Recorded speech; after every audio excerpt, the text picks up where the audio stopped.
What is up, everybody? Welcome, Truth and Transparency. Thursday morning, day 23. Day 23, Karen Reed, all you Karen Reed trial watchers out there. Here we go. Tonight, back on the stand, a second full day of testimony for the prosecution's final witness. Whether that is consistent with a collision or a impact with Mr. John O'Keefe. It is consistent with a collision. But this time, the defense got their chance to cross-examine him. Ask me about the opinion of a medical examiner. I'm not a medical. Only one person at a time. How the defense worked to poke holes in his findings. But was this approach effective? Plus, a key ruling from the judge. The jurors are as well positioned to draw or reject the inference as is the expert. Our legal experts break down the importance of her decision. Canton Confidential, the Karen Reed murder trial, starts now. All right, Brian Higgins hit me up and said, can you please play me a song this morning, my girl, Karen? Karen, you're hot. And the only one difference witness today was who got to ask questions of Dr. Judson Welcher. Good evening, I'm Glenn Jones. And I'm Jason Monahan. Are very sensitive to your exact body position. Welcher multiple times on the stand today acknowledging that key piece of data missing, like in this exchange about the height of the spoiler on Reed's SUV. We don't know his exact body position at the point of impact, nor do we know the exact position on the ground. We don't know shit. Which is part of the reason why I haven't tried to exactly simulate this. But keep in mind, fewer than 24 hours ago, the doctor testified about dressing like O'Keefe, buying a replica of Reed's car, and doing a simulation, something he... So me and my girl Holly were talking last night. Yo, what up, Holly, girl? Give a shout out to her man, Chris. You know my peeps. This is our conversation last night. Well, funniest moment of our conversation. Well, two funny moments. Okay. I say, I think something totally was up with that Carrie fucking broad, Carrie Roberts. I said she was wide awake at 5 a.m. calling, good, talking about a blizzard party and good knowing all about that blizzard party. I said, I wouldn't have been answering my phone for nothing for nobody at 5 a.m. No way in motherfucking hell. And then I hear John's dead. Hang up. LOL. Yeah, right.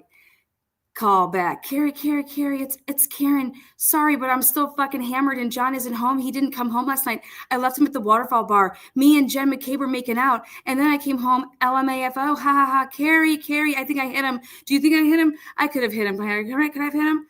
Hey, call the cops and the hospitals. I'm going to go bang into John's SUV really quick and go drive around yelling for him and trying to find him walking.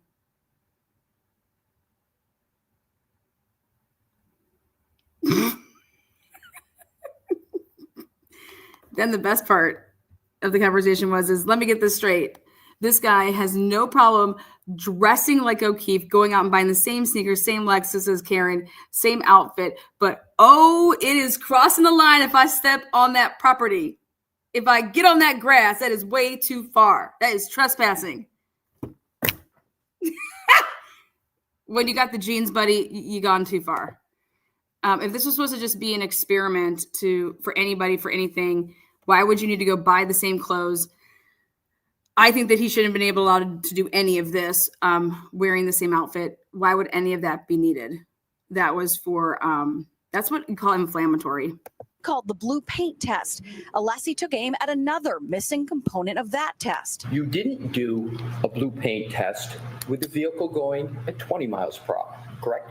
That is correct. I was not going to hit myself with a Lexus at 20 miles an hour. You could have done other tests where the vehicle was going at 20 miles per hour if you used a crash test dummy, correct? You could have done that. If you used the right crash test dummy. Okay, right there. Remember I was telling you guys you can find these dummies that they build. So I was asking Scott Roeder about this. Do you guys know how much these dummies cost? You can buy dummies that are because I wanted to buy a replica of Brian Drake to do for the shooting. But I wanted one that bled. I know it sounds kind of crazy, but and those can cost you anywhere between $1,500 to $5,000 a piece. It depends on what you want in it. You can get a whole bunch of shit.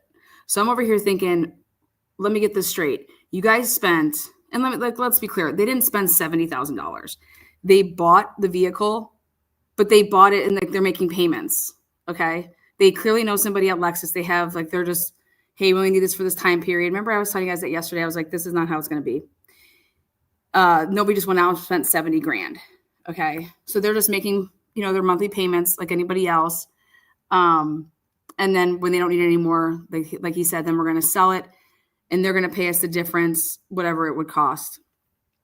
I still think that's a little bit of a favor, that we're going to go out and do all that. Anyways, you find out that they paid $325,000. They amended the contract, yada, yada, yada.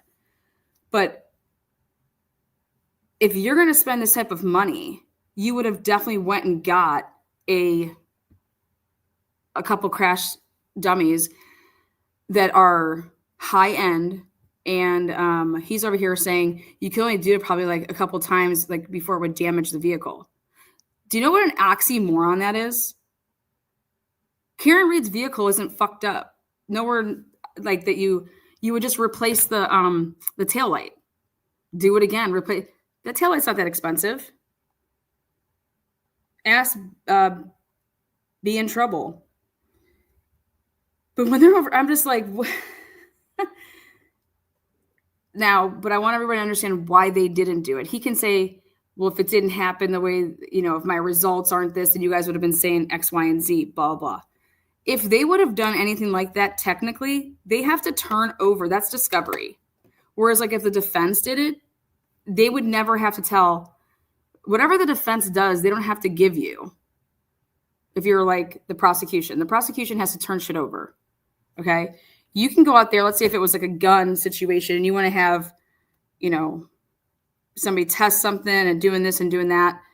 You don't have to turn over stuff like that. Whereas the prosecution, they would have to turn over that, whatever they do. Unless they kept it off, unless they did something scandalous. But that's why they didn't do it. Let's not kid ourselves. But that made no sense to say that it could only be used a couple times before the vehicle had been damaged. Karen Reed's vehicle, in my opinion, wasn't damaged. You'd been able to do that. You just change the light. I just can't believe that they did not try to simulate the data inside.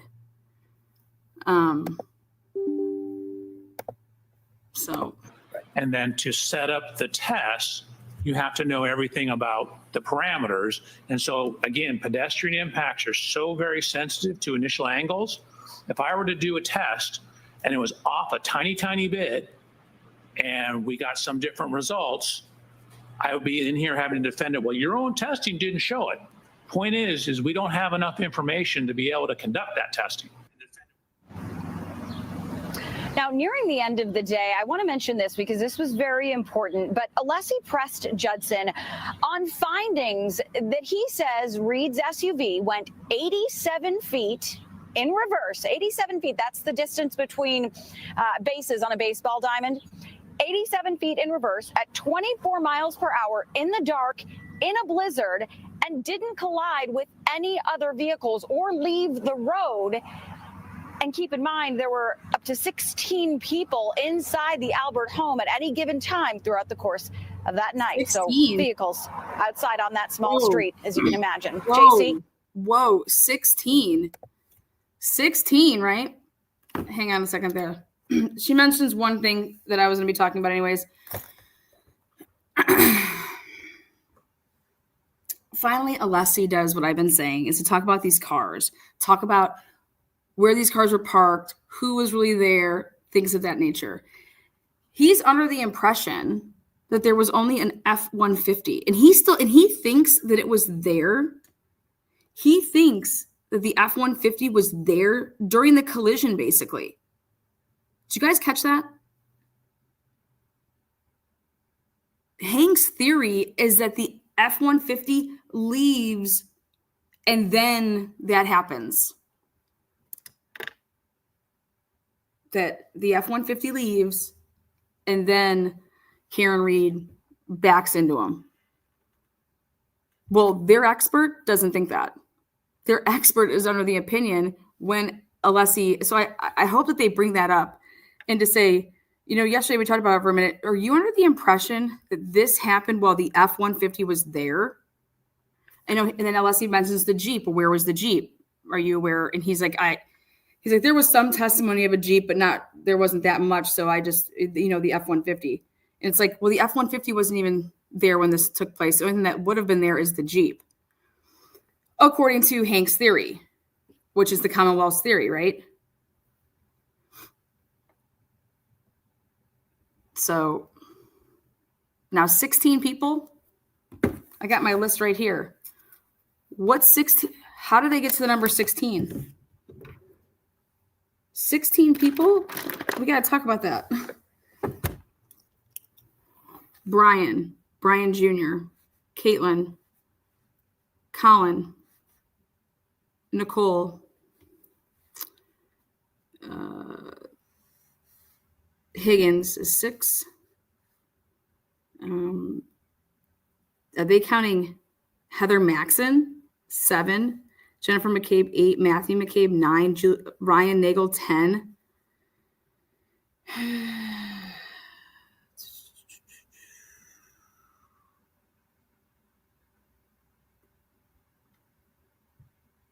Levinston, 11.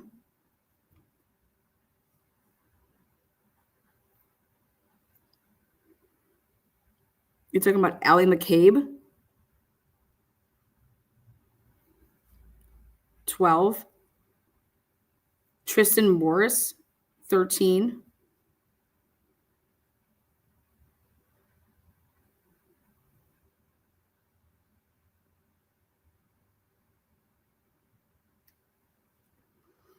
Karen Reed,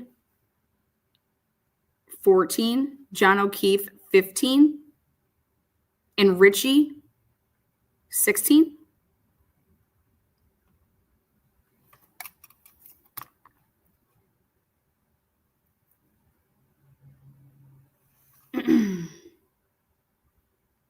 If you want to take the 4 girls that were there earlier, then you're at 20. But they were all supposedly had left by midnight. So the only way that I get to 16 is to include Karen and John, Richie, and everybody that I just said. Ryan Nagel. Where's Julie Nagel at?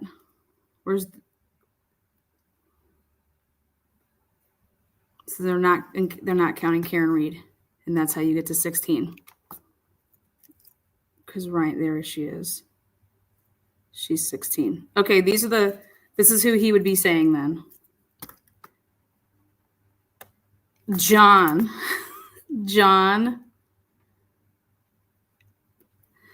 Brian Albert Jr.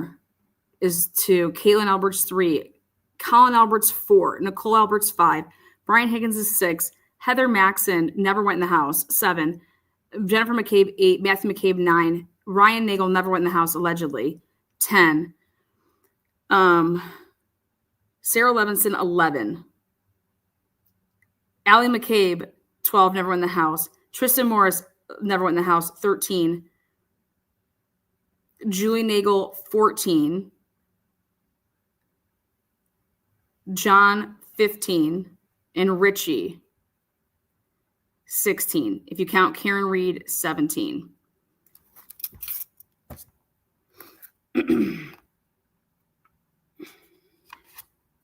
Now, how many people of those people did the state call? 1, 2, 3, 4. 4 people. I counted Higgins.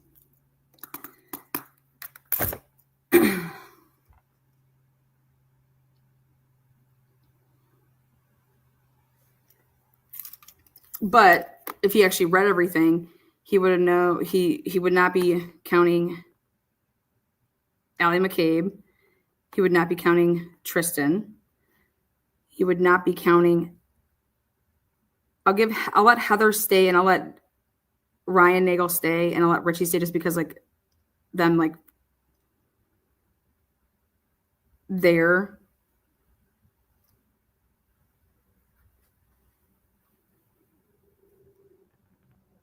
How the fuck is he getting to that number? Without counting Allie McCabe and Colin Albert. Interesting. Well, see what else the amazing. Glenn, back to you. Melody, let's dive deeper into Robert Alessi's cross of Dr. Welcher. We're joined now by NBC 10 Boston chief legal analyst Michael Coyne, as well as former prosecutor Margaret McLean. Margaret, welcome to the team. Thank you. Thank you for Margaret, welcome, girl. Come on in. Let's all be shady as fuck. All right, so there was 4 new witnesses added to the list. Yours truly did a deep dive on all 4. Okay, I'm not going to tell you who's who, but I'm going to tell you a little bit about them. Okay. All 4 gentlemen are between the ages of 43 and 46 years of age. 43 to 46.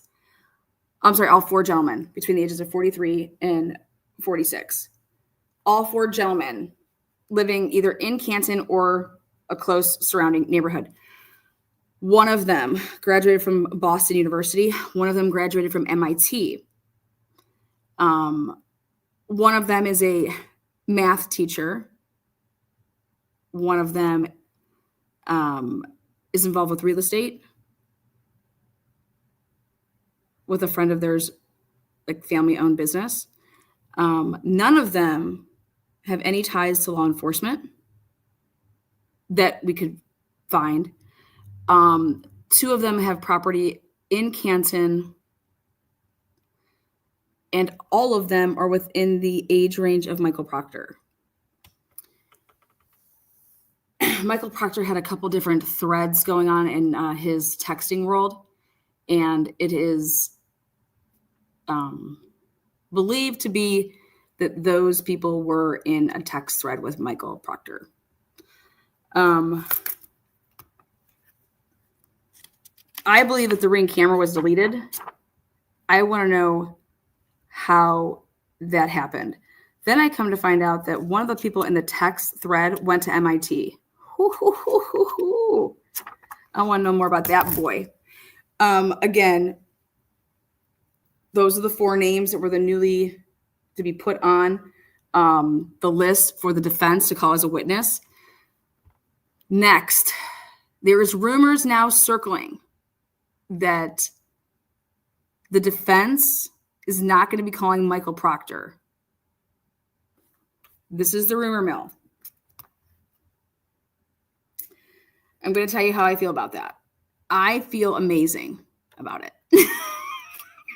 You guys have no idea why, but I'm getting really excited to tell you.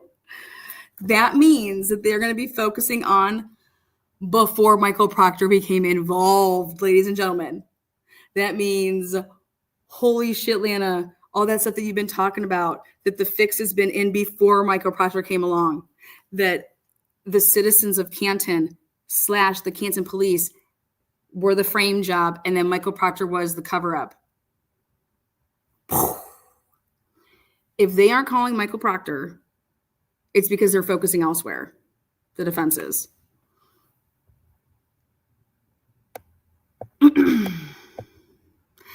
The defense had Michael Proctor's name so much in the direct examination that it's almost like it'd be impossible not to call him. But everything's ever flowing. And who knows what the defense has come across literally in the past since, even since the start of this, even could be like a couple months beforehand. But the way that Hank has attacked this case, you would have to make adjustments.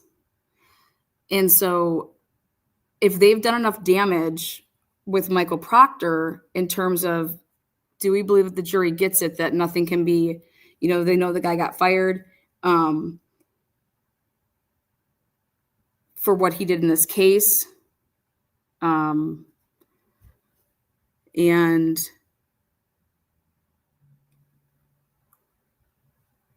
could the defense be using one of the following four people to simply say, when's the last time you talked to Michael Proctor? Have you had any discussions with him since he's been fired? And they say last week. That takes out the equation that Michael Proctor is dead. But if they're not going to call Michael Proctor, that means that they're focusing on the timeline leading up to, because nothing matters if the jury believes this timeline and that Karen hit him with the car. Okay, we have to talk about the setup with the Canton Police Department. We have to talk about that the Canton Police Department took pictures and none of that shit was there. We're going to focus in on that shoe picture where and they move it off of the front of the cover of the folder for the file folder and move it, and it's no longer on the front page. The shoe wasn't there when Canton took the picture. Then the shoe's there. We're going to focus on the timeline of people's movements that are the third-party culprits. But if they're not going to call Michael Proctor, it tells me that they're going to tie Michael Proctor to the cover-up and his relationship with Kevin Albert. Okay, they have Kevin Albert on the witness list this year. And you're going to be focusing on Brian Albert, Kevin Albert, Higgins, your third-party culprits, Gallagher. You're going to be focused on Canton. That this was handled, packaged up, and given to MSP, who then just didn't investigate police officers and just went with this narrative. But a lot of people out there are like pissed that they're not calling Proctor. Again, they still may call Proctor. This is just the rumor mill. But if the defense doesn't call Proctor, I kind of like it because I don't know, I'm of the opinion I would just show the other people and that what they did, and that Proctor then covered for them. What was this so much to frame Karen Reed, or was it to make sure that these other people, because they knew that they were going to investigate a Boston cop's death? So,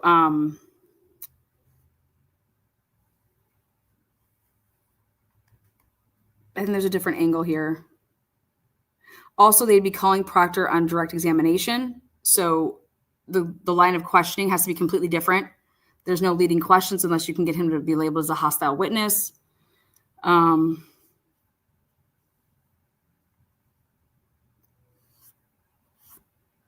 think the focus needs to be on, for Karen Reed's team, is let the experts show timelines flawed, that he wasn't hit by a car, and the movements of everybody beginning at, even 2 weeks before. Everybody forgets, but John was not in, when he went and grabbed his nephew a piece of pizza that day, Chris just put and saved John's number in his phone the same day that he is murdered. Or I think it was not on purpose. I hate to call it murder, but the death of John. That's crazy. Wow, I just saved his number that day and boom. It's just wild. So just be prepared here. It's only a half a day. Alessi says he was halfway done, and so we have half to go. I want to see Alessi clean up some things. I know this guy's being combative. I know that you're allowed to say, Your Honor, I want you to instruct the witness to answer yes or no. If they cannot answer yes or no, then they needed to say, I can't answer that question, yes or no. And I think if the jury continues to hear his answers, I can't answer that yes or no, well, then what type of expert are you? You know what I mean? You're so definitive on direct examination, but then when it comes to cross, it's, I can't answer that. It's to what? Like on direct examination, there weren't all these possibilities. And so that's how I think that you need to come across, just to clean it all up. Also, I want to know if Alan Jackson come in right now and finish him off, if Bev would allow that. Because I think the type of guy that this witness is, that Alan Jackson actually would be better suited for his personality. So if they're allowed to take, if they're allowed to sub him out, and if Alan Jackson would even be prepared to do that, but that's a lot to ask, depending on how they've been prepping for the case. Just this guy's personality. That's like, he's fucking complete. Like, he's going to be the same way that he was yesterday, today, unless he talked to somebody and somebody was like, hey, you can't come across like you're being so combative. And that's why I love Cyree. Go watch him testify. Go watch him testify in the Monica and Simmons case. He was a prosecution witness, and he's a prosecution witness, and they were asking him questions on direct that they basically were trying to get certain things out of him, and he's just sticking to, like, this is just what it says. There is no, like, even like that was, he was their witness. This guy has his company and reputation on the line testifying. And if you think about it, any expert does have their reputation on the line. You're standing by your work. That's why I think that you'd be a fool not to consider something. Like, even if I was looking at phone data or surveillance or whatever, and I had to put together a report, if I was to leave stuff off, you bet your ass I'm going to hear about it on cross-examination. And why didn't I consider putting that car on the time, like on an Excel sheet timeline to go through? You know, how do you miss Eldora's fucking vehicle leaving before the white truck gets there? So how could she have possibly seen a white truck? You know, things like that. For being here. We are going to go into Alessi and the questioning that he had for Welcher about the work he conducted. Let's take a listen to another portion of that. But it's also possible that under your theory that a collision occurred, that arm could have been impacted any part of the back of the vehicle. That's possible, isn't it? That's not probable, no. I'm asking you, is it possible?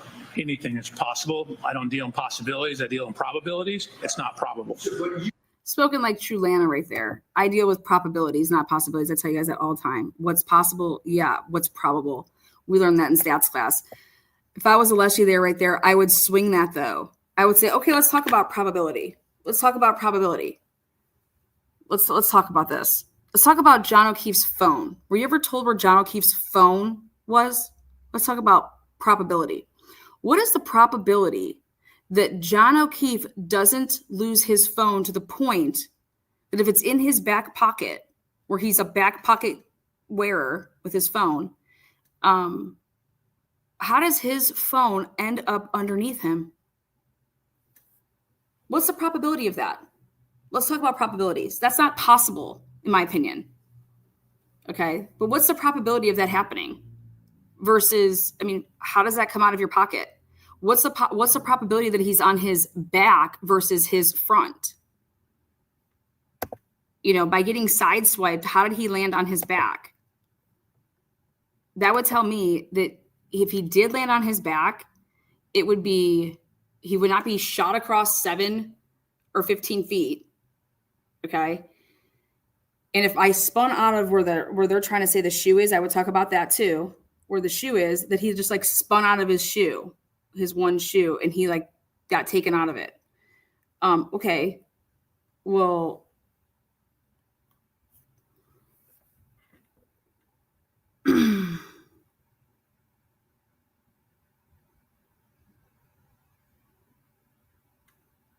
and him locking the phone.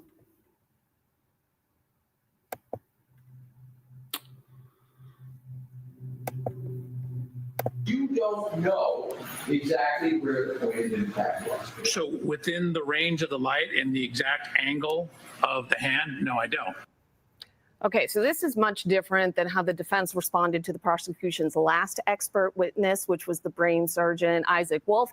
He spent just a couple of minutes, asked a couple of questions, and he was done. So this has been all day today. We're not done. He's going to continue. Wait a second. It's all day today because he won't answer the questions. So then you have to ask it a different way, or you have to, okay. Let's be real. How do I want to, what's a good analogy of this? Okay.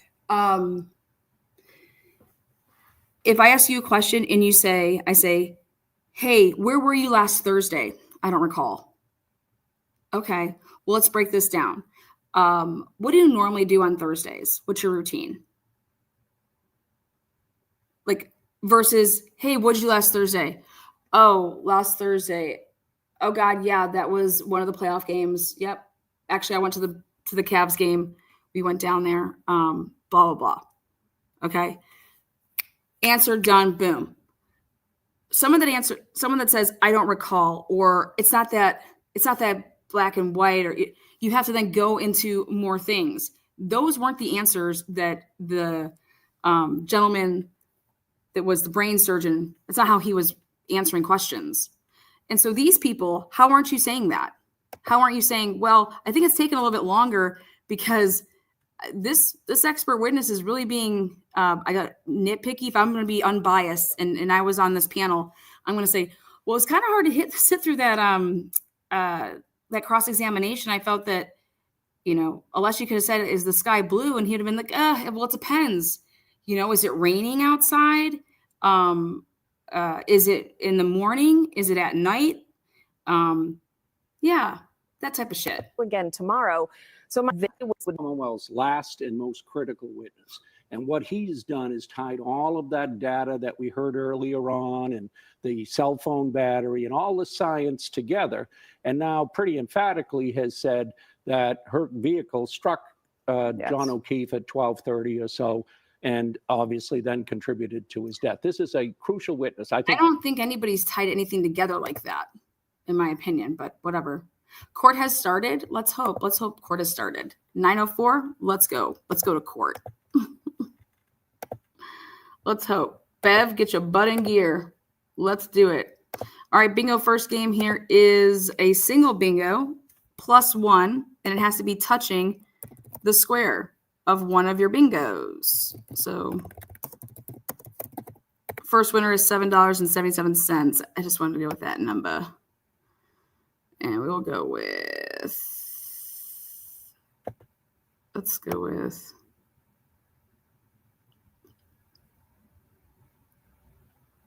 Court TV.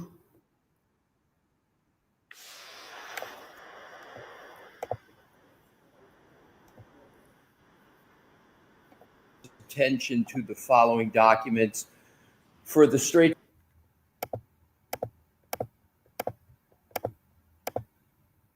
For bingo purposes, here we go.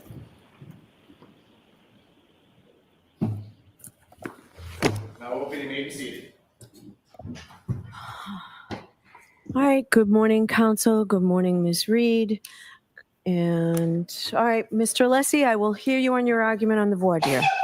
Thank you, Your Honor. I'm just loading up my computer.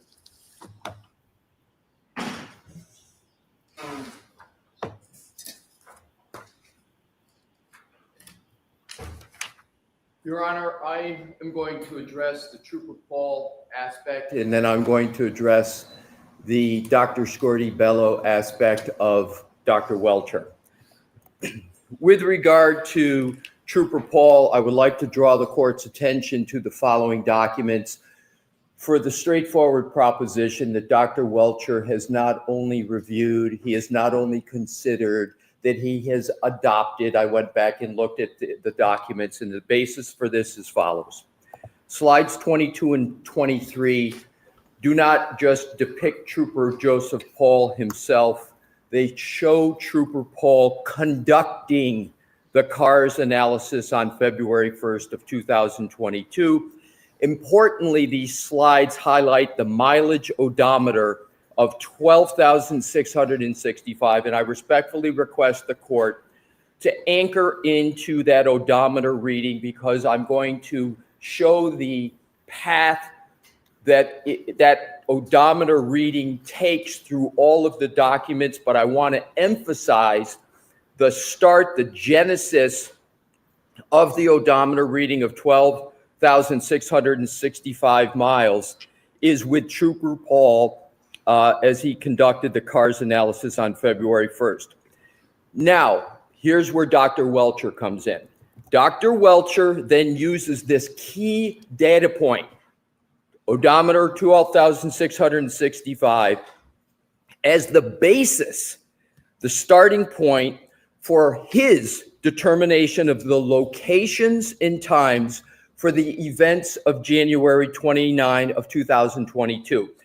Dr. Welcher uses his scenario analysis of Ms. Reed's travels, and that's detailed on slides 24, 25, 26, 27, and 28 to calculate and then deduct 36 miles from the odometer according to Trooper Paul on February 1st of 2022 to arrive at an odometer reading of 12,629, which obviously is different from the start, the anchor I talked about of 12,665. So the assumed odometer of 12,629, again, is based on Trooper Paul's CARS analysis in slides 22 and 23, are then used as a tether, a connection to the events recorded by the VCH and the Lexus on the following slides: 28, 29, 30, 31, 32, 33, 35, and 36. I elucidate this and I explicate the slide numbers to show how many there are in Dr. Welcher's report that are rooted in the anchor point and then the change in the deduction of the odometer. So the events memorialized by Trooper Paul on February 1st, including the odometer reading, provide the foundation for Dr. Welcher's entire analysis of the VCH events. The entire analysis of Dr. Welcher's VCH events. That is the adoption aspect of what I started with. Two more points.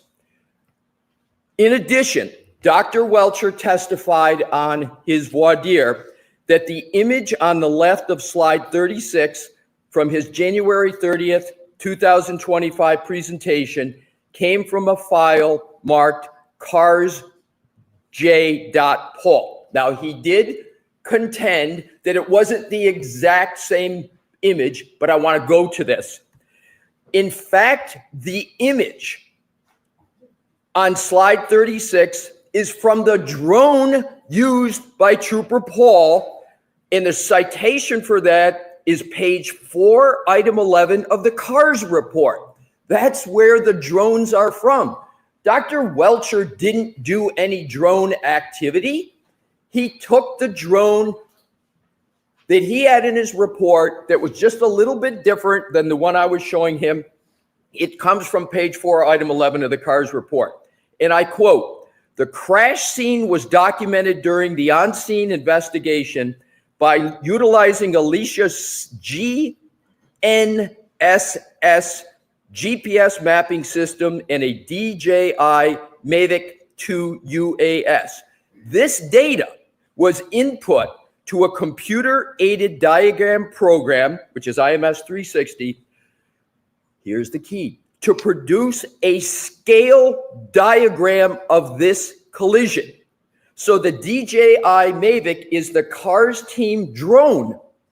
This image of Dr. Welcher's slide 36 is clearly and indisputably from the drone. And the only drone extant is the drone of Trooper Paul and the CARS team.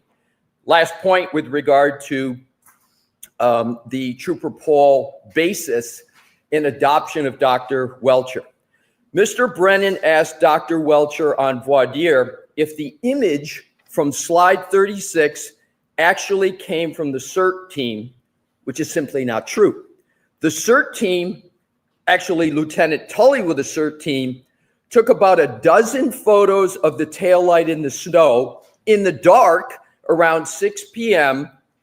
on January 29, 2022.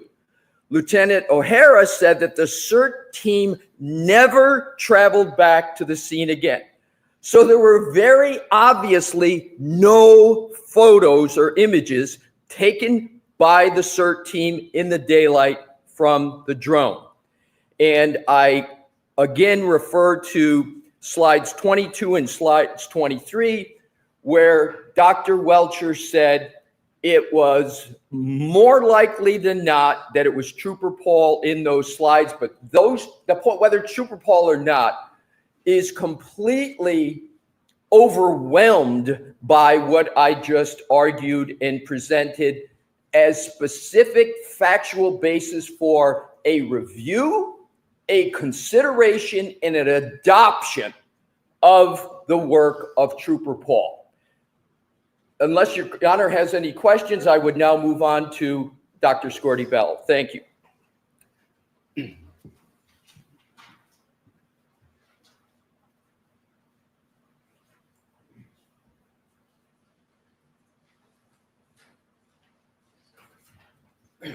Dr. Scorti-Bello will be much shorter. Mr. Woke, do we have the slide of the Dr. Scorti-Bello it's at the end of the slide presentation with her name on it? Oh. If you just give the slide number, please. So it is slide 131. I almost know it verbatim, Your Honor, so I will continue. If Ms. Gilman has slide or someone could turn it on. Okay, thank you. Thank you, Your Honor. So with regard to slide 31, at the very top, and this again is a slide presentation of Dr. Welcher.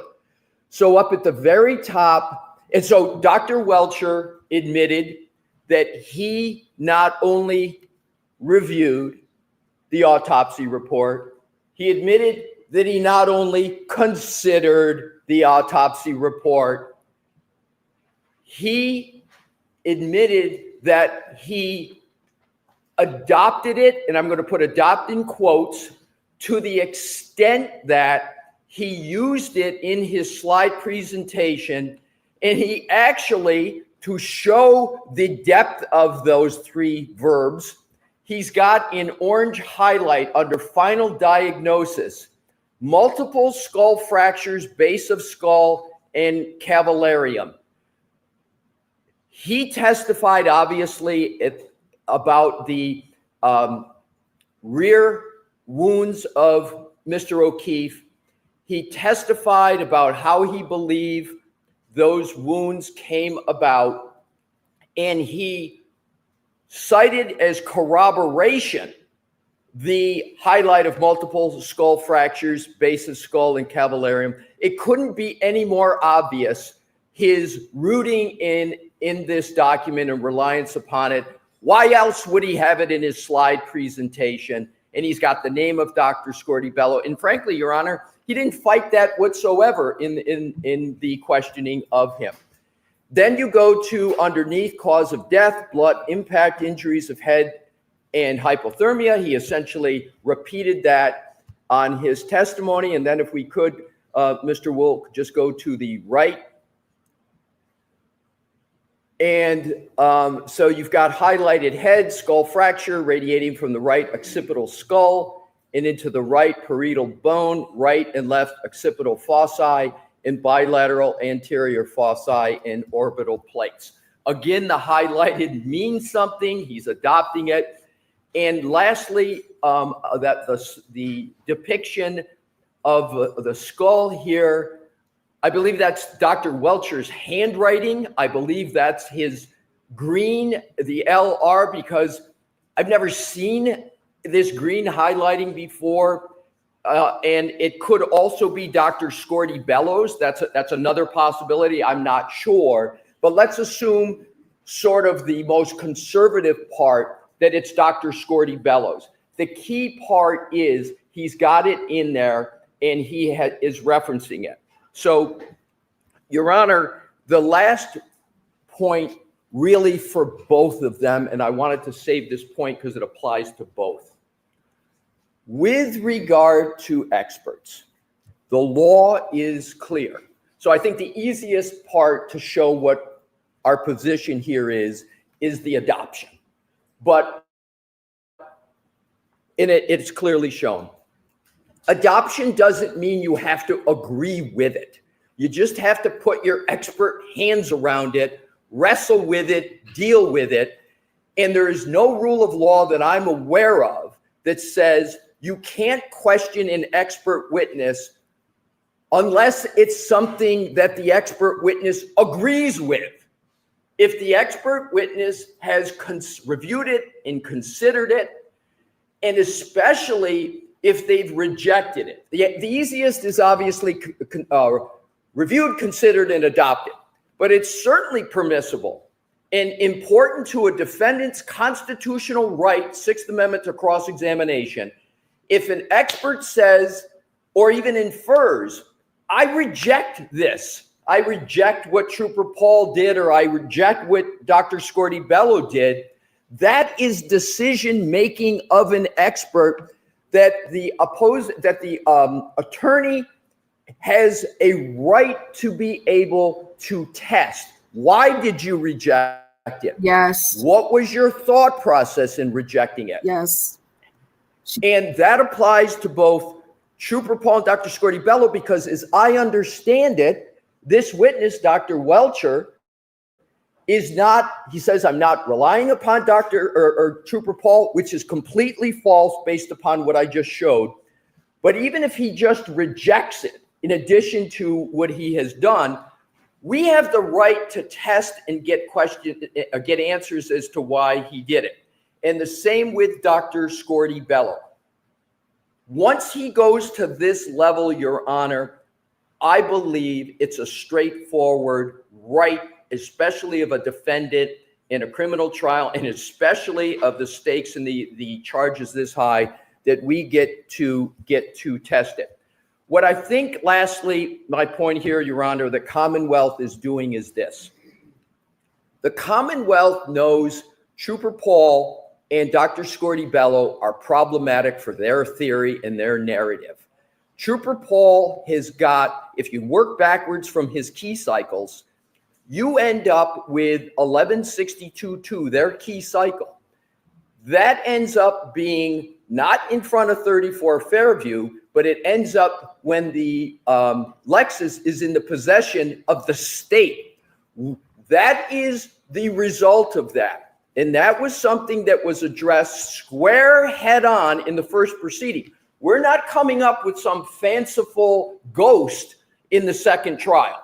This was gone through extensively in the first proceeding. And I understand this is a new trial, but it goes to show it's not something coming out of the blue, etc. And with regard to Dr. Scorty Bello, it was remarkable on the redirect that I've never seen a prosecution essentially go after the opinions and conclusion of their own medical examiner when they basically said, the medical examiner, I can't call this a homicide. The manner of death is undetermined. And the medical examiner says, I don't see any motor vehicle impact injuries. There couldn't be anything more apt, more probative than whether or not the injuries to the decedent are from a motor vehicle. The Dr. Welcher himself is saying they are. That's the essence of his opinion. It's the essence of his test. We get to be able to respectfully, Your Honor, say, well, wait a minute. You said you looked at the autopsy. You said this. You highlight it. But you're going against the medical examiner on whether there's motor vehicle injuries. The experts can't, Your Honor, cherry pick and choose from documents. They can't use it as a shield and a sword. They can't put up, for example, Dr. Scorty Bello's autopsy report, cherry pick things that benefit from them, and then and they did it on direct. And then all of a sudden on cross, when we want to go and test that, they say, oh, no, you can't do it. Your Honor, this whole argument is absurd, and it's antithetical to the Sixth Amendment. And even if, and this is my last point, even if this were merely a civil case, this would be routine cross-examination against the expert on the side. So in conclusion, Your Honor, I respectfully request that Ms. Reed and her team be allowed to exercise their constitutional right to cross-examination, the keystone of a defense in a criminal trial, cross-examination, and that they be able to take the shield that the prosecution is trying to put on us and be able to combat the sword that the prosecution has put forward with regard to trying to cherry pick from this information, and that we get to proceed, and we get to proceed undaunted from all the serial objections yesterday that interrupted my cross-examination. Thank you, Your Honor. Fuck yeah.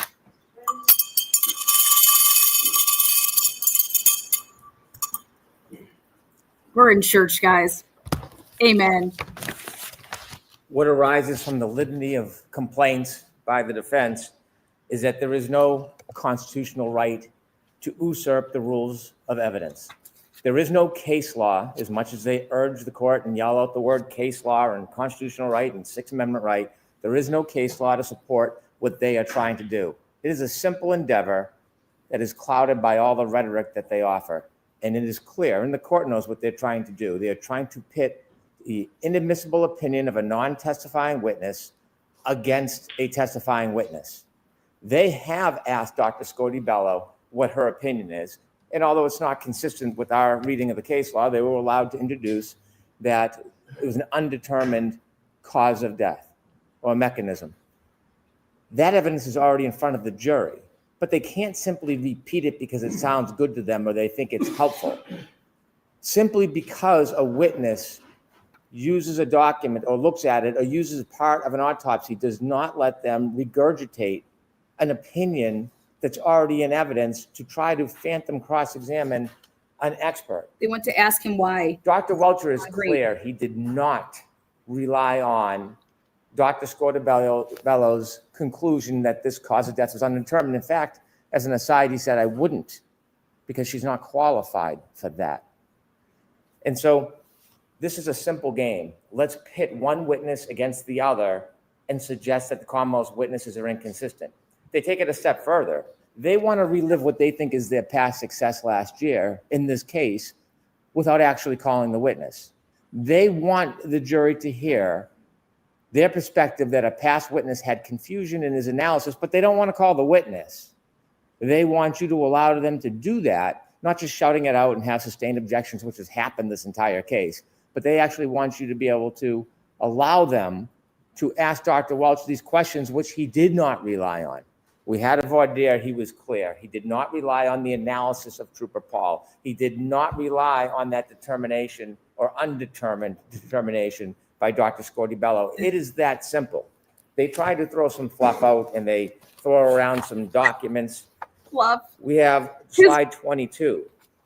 Simply because there's a suggestion that Trooper Paul might be the hand in the picture is not an anchor. It's not a tether. It's not an adoption. It's no such thing. In fact, if you look at that photograph, why is he using the it was picture? taken by Zach Clark. So by the rationale of the defense, they should now be able to ask Dr. Welcher any question they want about Zach Clark's opinions, efforts, what Zach Clark did. It is a photograph that he considered, not an opinion, not an analysis. It has nothing whatsoever to do with Dr. Welcher's analysis or opinions. In fact, the evidence is to the contrary.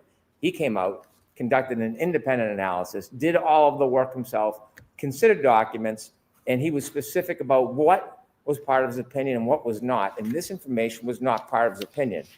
They turned to the Google map. Bit misleading. This was generated by Google.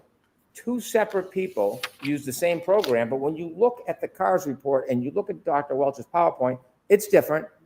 Dr. Welcher's has a map on the side, and when you look at the numbers themselves, the car report says minimum 36.1, maximum 38.8. Dr. Welcher's slide, 37.9, 38.1. So in no way did he adopt, anchor, tether, use as any basis. In fact, his is different and separate, as all of his analysis is. And so the portrayal of this necessity of information so they can sneak in inadmissible opinions with no witness is simply improper. There is no case law. There is no legal support for it. They cannot reach back into last year and manipulate a witness and ask him about something that he didn't rely on because it feels good or it sounds good for their case. Dr. Welcher did not rely on Trooper Paul's analysis or reports, and he did not rely on the conclusion of Dr. Scotti-Bello of undetermined. If they want to call Trooper Paul, well, maybe they can try to do that, but Dr. Welcher is not the right witness for it. These opinions to try to do a credibility value is a core preclusion in criminal law, a core preclusion. You cannot vouch for the credibility of another witness. You cannot comment. It's like asking, did the police officer lie when he said the light was red? It's the absolute same analysis. It just has a lot of icing on it. Very briefly, bring the jury, start getting the jury ready, please. Your Honor, with regard to Trooper Paul, Mr. Brennan did not address 80% of the slides that I addressed that showed the basis. When he talked about the picture, making it seem like the picture is the only thing we're relying upon, there's clearly other items, but even the picture, Your Honor, the purpose of the picture is it's got the odometer reading. That's why they took the picture, and that's the tether. So the photo is completely relevant. It's not who's in it. It's the fact that that's the odometer reading they're using. Next point with regard to case law, Mr. Brennan presents none to go against the common sense law and that has been there for years. The other thing, Your Honor, is with regard to Mr. Brennan keeps trying to put my arguments into a credibility, like we're trying to attack the credibility of Trooper Paul. He says that we're trying to redo last trial. To the contrary, Your Honor, it's the Commonwealth that brought Trooper Paul into the second trial through Dr. Welcher and Dr. Welcher's reliance on all the work of Trooper Paul. They've brought it in here, and because of that, we get the right to cross-examine it. Last point. This is not about credibility. He keeps saying something that's not happening, that we're going to attack the credibility of Trooper Paul. What we want to do is to say to Dr. Welcher, you have brought up Trooper Paul. You have used his odometer reading. That odometer reading tethers through to Google. It tethers through everything you're doing. It's the foundation. But what you're ignoring, Dr. Welcher, are all the key cycle results that come from that odometer reading that you relied upon. Dr. Welcher himself can't cherry pick, grab things that he needs from Trooper Paul to do his analysis, and then the Commonwealth say, but you can't go after that because it somehow has Trooper Paul's name on it. It's illogical, Your Honor, and it's incorrect under the law. Thank you. So I disagree with you, Mr. Alessi. Get the fuck out I'm not allowing in the line of questioning regarding Trooper Paul, and I'm not allowing the line of questioning regarding Dr. Scotti-Bello. So Why? that's my ruling. Let's bring the jury in. Why? Well, come over here because they're on their way.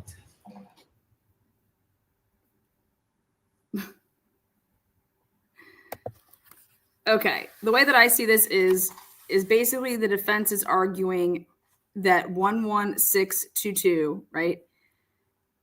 That the Lexus is in possession of the state, right?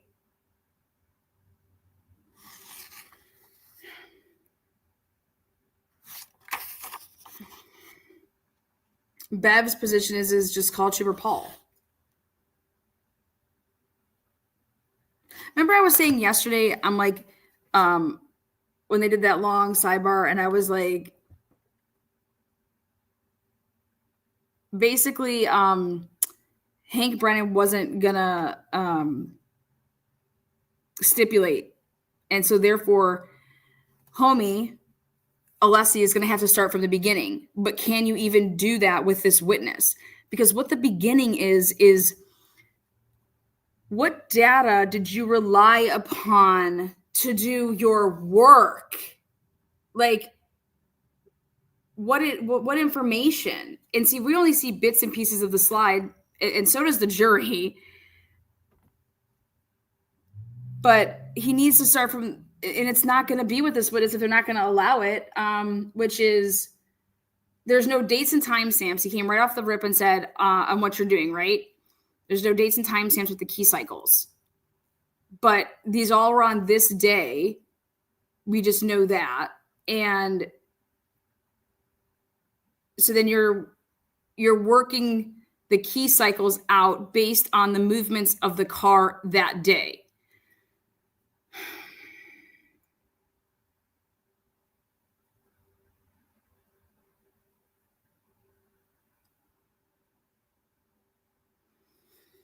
They're going to have to just show Karen Reed's vehicle. I think they did consider it going up.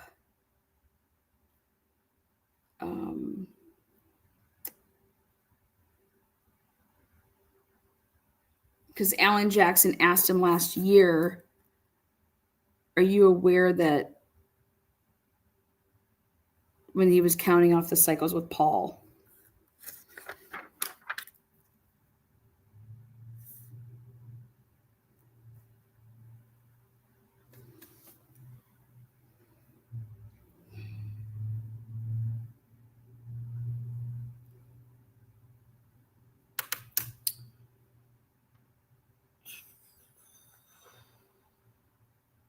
The defense is just trying to get to the core issue, which is that you relied on all wrong data.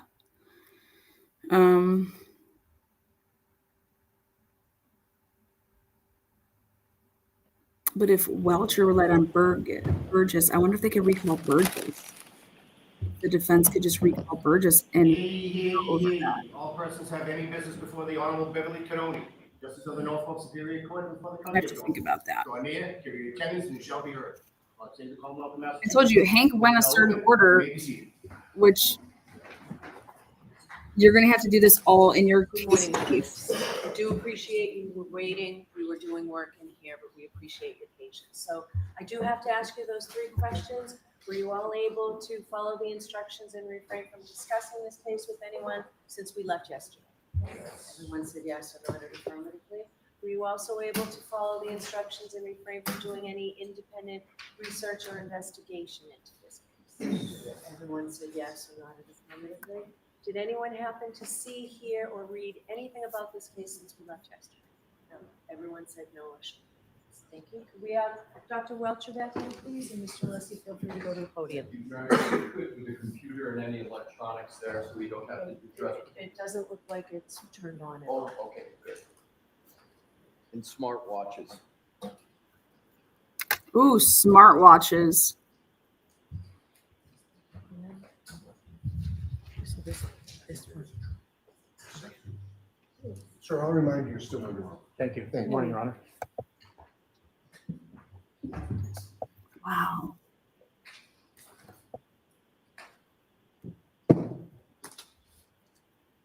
And Dr. Welcher, we're going to ask you to not turn on your computer yet. Okie dokie. Thank you. And Your Honor, if I could, smartwatches that are receiving text messages during his direct, if we can make sure that that does not occur. I didn't get my email. Okay, or just don't look at your watch. Okay. Okay. Thank you, Your Honor. Morning, Dr. Welcher. Good morning. Do you know whether there was glass found on the bumper of Miss Reed's Lexus SUV? It's my understanding there was, yes. Did you reach a conclusion on whether the glass on the bumper came from the drinking glass that you assert Mr. O'Keefe was holding at the time of the alleged impact? I didn't have an opportunity to inspect the glass, but the glass was broken and there was glass on the bumper. That's all I know. So you, as you sit here today, you have no basis to conclude that the glass on the bumper came from the glass that you depict as having been held by Mr. O'Keefe at the time of the alleged impact. Is that correct? Well, you're mixing a couple things. No, Dr. Welcher, So if you can just answer my question. I'm If trying I to. need to rephrase it, I will. There you go. I'll ask it a different way. Please.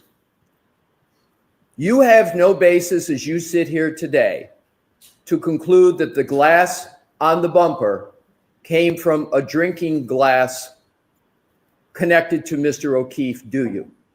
Well, we have a picture of a broken glass at the scene. So I wouldn't say we have no basis. We don't necessarily have enough to conclude it's from it, though. Ask him if he saw the report.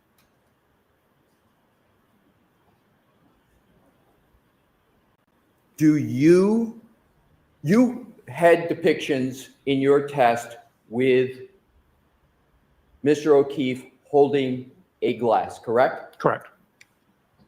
My question is, you have no evidence to show at all other than, and I'm talking testing information. You're saying you have no evidence that shows that the glass on the bumper is not the same glass as you showed on your slides as being found supposedly at the scene. You have no test evidence that that's the same glass, do you? So again, the one I have at my testing obviously was not the same glass. We have pictures of a broken bar glass in the snow near where Mr. O'Keefe's body was. We have glass fragments on the rear of the bumper. That's the extent of my knowledge on the correlation between those two. So do you said you reviewed the reports and testimonies of various Commonwealth representatives, correct? That's in your report. Correct. In the initial. Right, correct. And some of those reports included forensic scientists who work for the Massachusetts State Police, correct? I believe that's correct. And you put those in your report as documents that you reviewed, correct? Correct. And as you sit here today, it's your testimony. You don't know whether in any of the reports of the Massachusetts State Police, there is an answer to the question of whether there's any connection at all between the glass found in the snow and the glass on the bumper. I recall it being inconclusive. Oh, so you recall that the testing was inconclusive? I don't remember what testing they did, but for example, when they put the taillight fragments back together, they were able to deduce that the fragments were from the taillight. I don't think they attempted to do that with the glass. Assume that there has been testing of the glass on the bumper, and assume that that testing conclusively determines that the glass on the bumper is not the glass that was found in the snow. Okay. Assume that. Okay. How would that affect your analysis? I'd want to know where the glass came from, but we still have a whole bunch of other elements. So I don't think it would affect the end results. So would it have any part in your analysis with my assumption that the glass on the bumper is not the glass that's associated with the broken glass that was supposedly found in the snow? Yes. I mean, we always want to have as much answers or as many answers as possible. So I would want to know if we could figure out where it came from.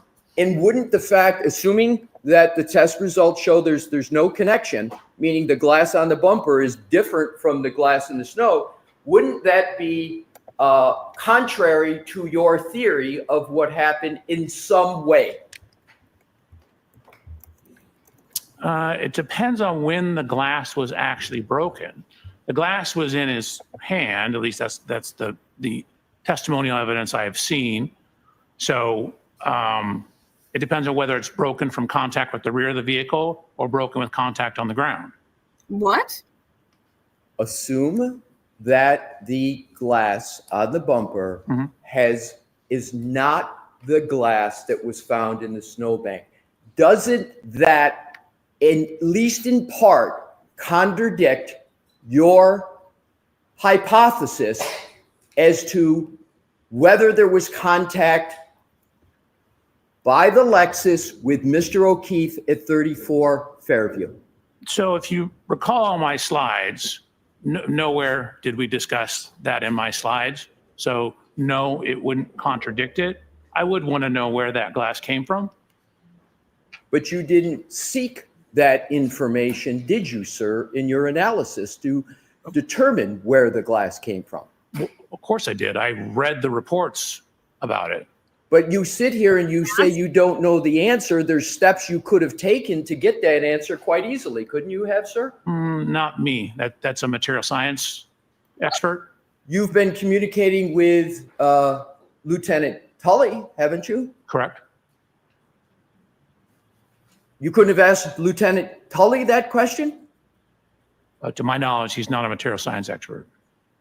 But could he have told you the result of testing on that glass on the bumper and whether it was any way associated with the glass found in the snow? Wouldn't that have been an easy question to ask him? Just, has there been testing, and if so, what's the results? Yes, but my knowledge from reading the reports was it was inconclusive. But you didn't read all of the reports, did you, sir? Apparently not. Let's turn to another topic, laser scans. Okay. Part of your analysis involved conducting laser scans of portions of 1 Meadows Avenue, the house of Mr. O'Keefe, correct? Correct. Those laser scans were used, at least in part, to answer the question of whether the collision between Miss Reed's SUV and Mr. O'Keefe's Chevy Traverse at 1 Meadows at approximately 5:07 a.m. on January 29, 2022, caused the right rear taillight of the Lexus to break, correct? Correct. And in that analysis, inches literally matter, correct? You want to get it as accurate as possible. And the reason why inches matter is because, and we're going to get to this, you try, and you did it in your slide presentation on direct, you tried to see whether the Lexus lined up with the Traverse such that there could be a break of the taillight. That was part of your analysis, correct? So the main part of the photogrammetry was to determine the speeds and the angles and the degree of overlap on the vehicles. And then we also looked at the damage from the video, or actually it's just where the snow was knocked off the rear of the Chevy Traverse, and document the height of that. You said the main part. I don't want to engage in semantics. I want to go to my question of, isn't part of the laser scan analysis to determine whether or not those two vehicles align sufficiently such that the Lexus could break, the taillight of the Lexus could break coming into contact with the Chevy Traverse? Wasn't that part of your analysis, at least in part? Yes. Okay. And in that analysis, inches literally matter, correct? It can, depending on which way you're going inches. So the Ring camera at 1 Meadows, you're familiar with that Ring camera, right? At Correct. 1 Meadows? That Ring camera at 1 Meadows was used as part of the laser scan process that you and your firm Aperture performed at 1 Meadows on October 2nd, 2024. Do I have the date correct? I believe so, but like the videos were not literally used during the laser scans. We took the laser scans, the video, combined them together in the process called photogrammetry. Okay, let's get this down to the fundamentals. You used, and that was my question, Your Honor, if we could publish the exhibit. Remember, the with camera's regard to the Ring camera. not in the same spot. Yeah, I've got my. Clear and concise. Bobby, you're doing good. This motherfucker, like, wouldn't inches matter? Yeah, it would matter. Answer. Dr. Welcher, you recognize that Ring camera as being at 1 Meadows. You discussed it, as a matter of fact, on your direct testimony, correct? Yes. Now, that Ring camera was utilized as part of your laser scan process, correct? It was used. So confusing laser scan and photogrammetry. The video, the laser scanners are together used in the photogrammetry. The camera and the laser scans are not used necessarily with each other. Was that Ring camera used for any part of your work? Absolutely, the photogrammetry. I just need to be able to finish my question, sir. Was that Sorry. Ring camera used for any part of your work at One Meadows on October 2nd, 2024? Yes. And it was used for what purpose? In the photogrammetric process, to establish the position and dimensions of various things in the video. So then we could go back and overlay the vehicles and track the tracks in the snow, as well as look at the damage to the vehicles. Right. So this was used as a basis, not the only one, to establish dimensions of the other work that was done in analysis at One Meadows, correct? Correct. You can take that down, Mr. Wope. You know that the Ring camera at One Meadows, in existence when Aperture did the work on October 2nd, 2024, was different than the Ring camera that was in existence on January 29th of 2022, the date where you went through to see if those two vehicles align. Is that correct? The cameras are different. That is correct. And you know that the cameras are different, and you knew that as part of your analysis, correct? Correct. Did you document the differences between the two cameras as part of any work performed at One Meadows? Yes. And did you measure any differences there might have been between the location of the newer Ring camera from the older one that was in existence on January 29th of 2022? No. What we did is use the current Ring camera in conjunction with the old Ring camera, and with the laser scans, we're able to, again, map the points onto the scene. That's why I showed you the report from the photogrammetry software that reported our error. Sir, my question was just measurement, not your process. Oh. Did you measure the difference I don't believe so. between where the old camera was and where the new camera was? No, it was angled slightly more to the right, though. How would you know that if you were not retained on January 29th of 2022? How would you know where the original angles were? Because when you look at the first camera, the one on January 22nd, it's here. The new one is slightly over to the right.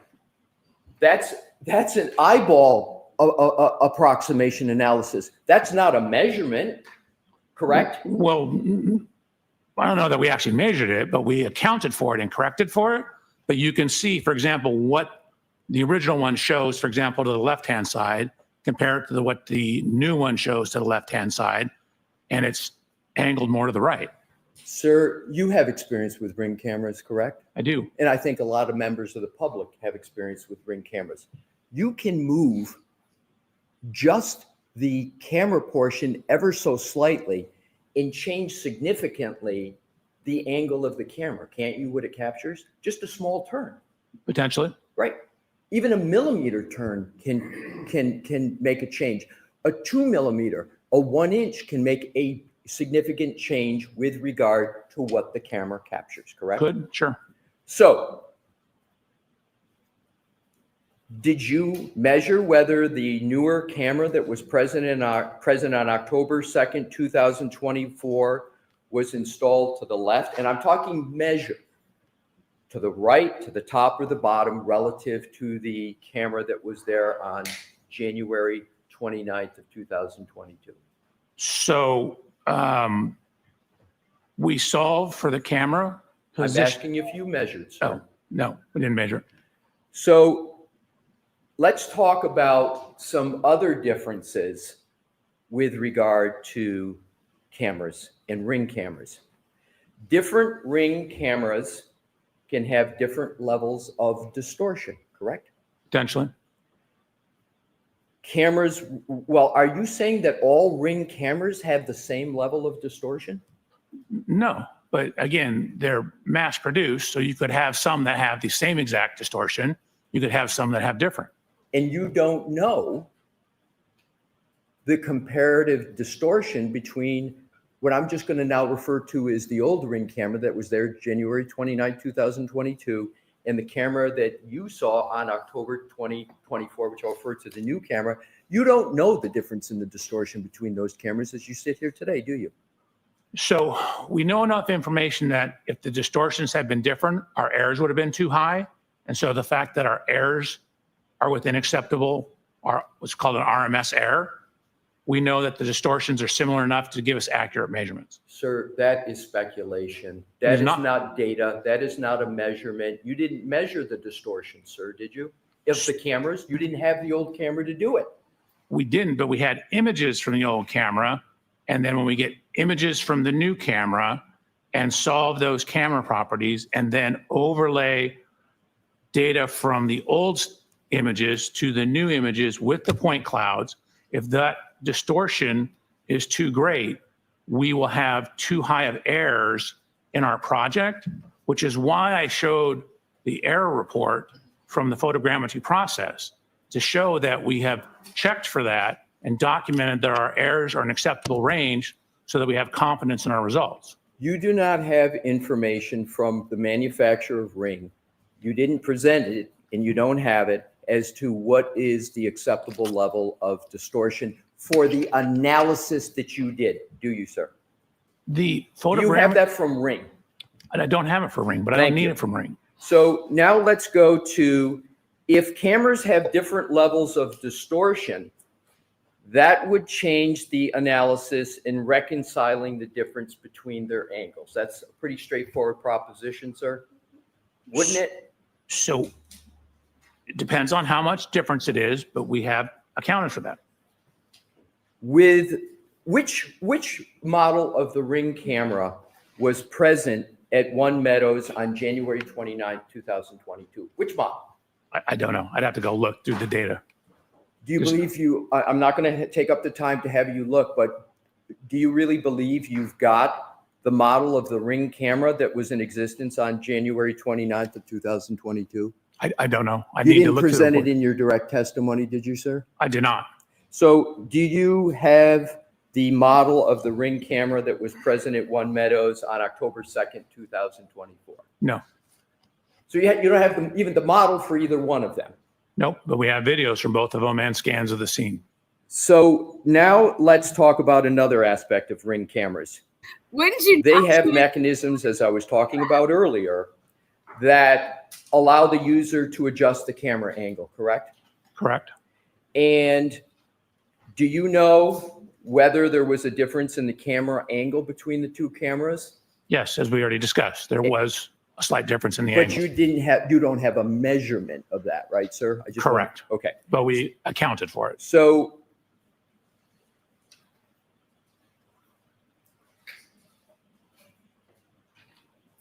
wouldn't a difference in models of Ring cameras be relevant at all to your analysis of trying to reconcile any differences between them? So if you have video from both of them and you have laser scans with three-dimensional geometry of the scene, you can go in and it's called a reverse camera analysis and solve for the distortion properties. The scans give you the real world dimensions. So once you know the real world dimensions, you can then go in, you can go in and then solve for the camera lens properties based upon the real world distortions. So for example, if there's a little bit of bending at the end, the laser scan data will show that, and you can correct for that knowing information about the laser scanner. I'll ask the laser scan data. I'm sorry, I thought you finished, sir. I'm going to ask the question again because it's a narrow question. Wouldn't knowing the difference in the models be relevant? That's all I'm asking. wouldn't it be relevant to your analysis of reconciling the differences to them? Wouldn't No. it be relevant? No. So you think the different models are irrelevant to any process you occasioned at one? It's irrelevant. So the analysis of the video itself is more important than the models? I'm not asking if it's more important. I'm just asking, would it be relevant? No, I don't believe it'd be relevant. Now let's go to another aspect of the cameras. Are key parameters in a camera that the software needs to know focal length? It is. Is imaging size something that is an important parameter in a camera? Yes. Is our sampling characteristics an important parameter in cameras? Can be. Is the principal point, you understand that concept, sir? Is that an important parameter in a camera? Define how you're using principal point. Sure. A principal point of an image is the point where a camera's direct line of sight, called, as you may know, the optical axis, intersects the image plane. Does that sound familiar? Mm-hmm. So isn't that the image's mathematical center, the principal point? More or less, yes. And for high accuracy photogrammetric work, it's important to know if the lens is mounted centered over the image sensor due to the small manufacturing variances, correct? Could be important. And if the principal point is the center of the image. That's relevant. So doesn't that affect the mathematical calculation of the light ray geometry? It could. So the variance in manufacturing between cameras is a known issue. Do you agree? I do. There's small manufacturing variances that affect one of the key components of the fundamental parameters of the camera, namely the principal point, right? Correct. Did you perform the camera calibration of the camera in place in October of 2024? Yes. So within photogrammetry, we calibrated the photogrammetric analysis to the camera. Did you address the principal point in that calibration? Do you have documentation that you addressed that important factor, the principal point? So the checking of the RMS error in the software takes into account, sums up all the potential errors in the measurement, which would include that. Okay. Sir, you know the importance of all of these topics because the output of all the work Aperture did at One Meadows, almost all of it springs from that camera, correct? It starts there. Okay, it starts there. And if the starting point is wrong, then where you go from the starting point is going to be at least potentially wrong, correct? Potentially. Would you agree that Ring cameras have a swiveling mechanism so that the user can adjust the camera angle? Some do. Do you know whether the camera that was in existence on January 29, 2022 had a swiveling mechanism? I believe it did. Believe? Do you know? I do not know for a fact, but those style of Ring cameras on the surveillance have adjustability that includes angle. But you don't know whether the camera that was there, the specific camera on January 29, 2022, had a swiveling mechanism or not, correct? Correct. And do you know whether the camera that you saw in October of 2024 had a swiveling mechanism on it? It did. And where did you document the fact that it had a swiveling mechanism? I think we have photos of the camera. Did you document it in writing, and did you document the tolerance of the swiveling mechanism? No. Let's go to, and again, all of the camera, this camera that you use is the starting point for your laser scan and photogrammetry process, correct? Correct. All right. Let's go to another topic. On your direct testimony, as I recall, you stated essentially from various information that you lined up in the video, and we're talking about the lining up of the Lexus with the Traverse. And this is at One Meadows. And so, as I understand what you did, sir, is you took what are called point clouds, 3D images, created them for the Lexus. You took created 3D images, synonym point clouds of the Traverse, and then you attempted to line them up to determine, among other things, whether they would align sufficient so that the Lexus could line up and potentially hit the Traverse such that the tail light of the Lexus could be broken. Was that at least part of your analysis? That was part. There was more. So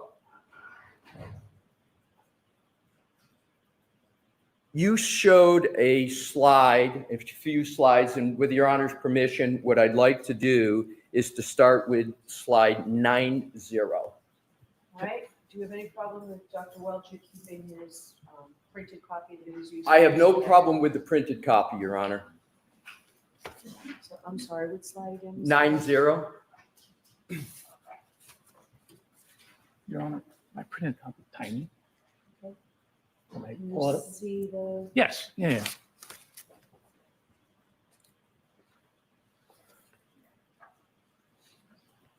Does that slide that's part of your presentation depict a view from the top of the Lexus on the right and the Chevy Traverse on the left? Correct.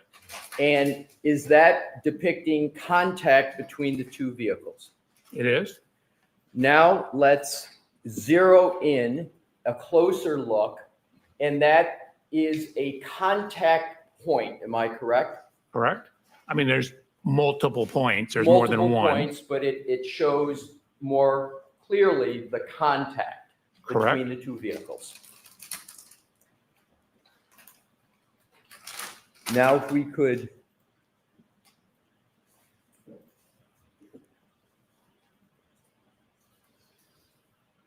the next,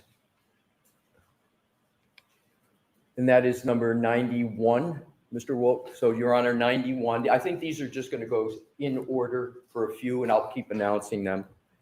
So, this is 91, same vehicles, just a different viewpoint. Is that correct, Dr. Welcher? Correct. This and the next I slide. just want to stay I know. with this one. I Hold just on a asked the second. question, does it show the contact? So go ahead and answer now. This slide and all the other slides, we're trying to show the angle of contact, but because it's two-dimensional image, you're losing some perspective. For example, here you're seeing the chrome piece on Mr. O'Keefe's Chevrolet, which is on the right. You're seeing it obviously behind where the Lexus is. So we were trying to show it at a whole bunch of different angles to try and illustrate the degree of closeness or lack thereof. Alrighty. So Thank you. is it correct that on your direct examination, you said in sum and substance, we looked at the degree of overlap and there's only about a 2 to 3 millimeters of overlap between the vehicles? Is that what you recall saying on direct? That is correct. And that you stated that that supposed 2 to 3 millimeters of overlap was insufficient to cause the tail light of the Lexus to contact the rear of the Chevrolet. Do you recall saying that? That's correct. Now, I would like you to look at that. This is from your slide presentation. Is that not showing contact between the two vehicles? Oh, it absolutely is not. What you're seeing is a portion of the vehicle that is behind the area.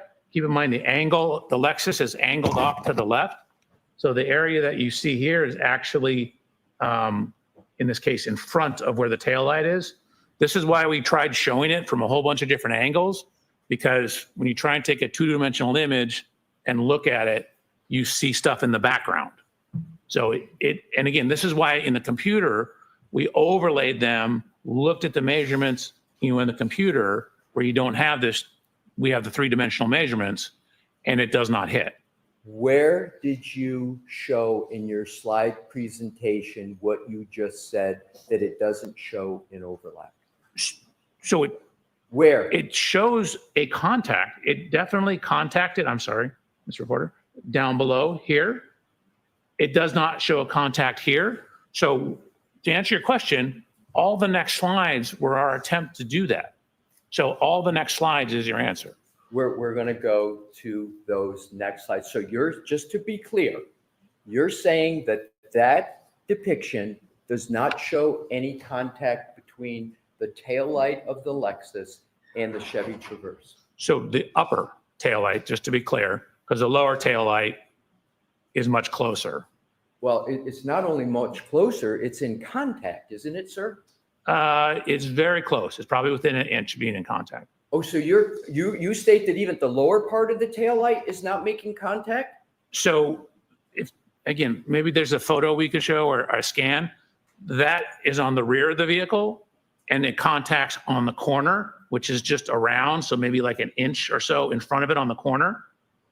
I'm just going with what you presented in your slide Well, let's go to the next presentation. slides and then Sir, maybe I we'll will see. determine which slides we go to on my questioning. I'm just hoping So to now answer your let's question. go to, Mr. Wolf, the next slide. I will determine. There we go. In your presentation, my question is zeroing in. Are you saying that that slide does not show contact between the tail light of Ms. Reed's Lexus and any part of the Chevy Traverse? Yeah, absolutely. It's exactly what it shows. You can see a little better here. Again, we tried all these different angles, which is why all these slides are in there. But you can see some of the geometry of the light. This structure, and again, remember I said the Chevy kind of curves in as it goes up a little bit. Let's go to the next slide. 40. 40, yes, please.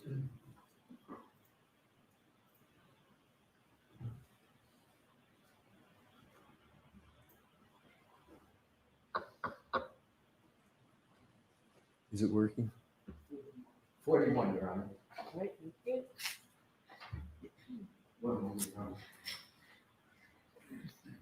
That's exhibit 41? No, I have a question because that's not my slides.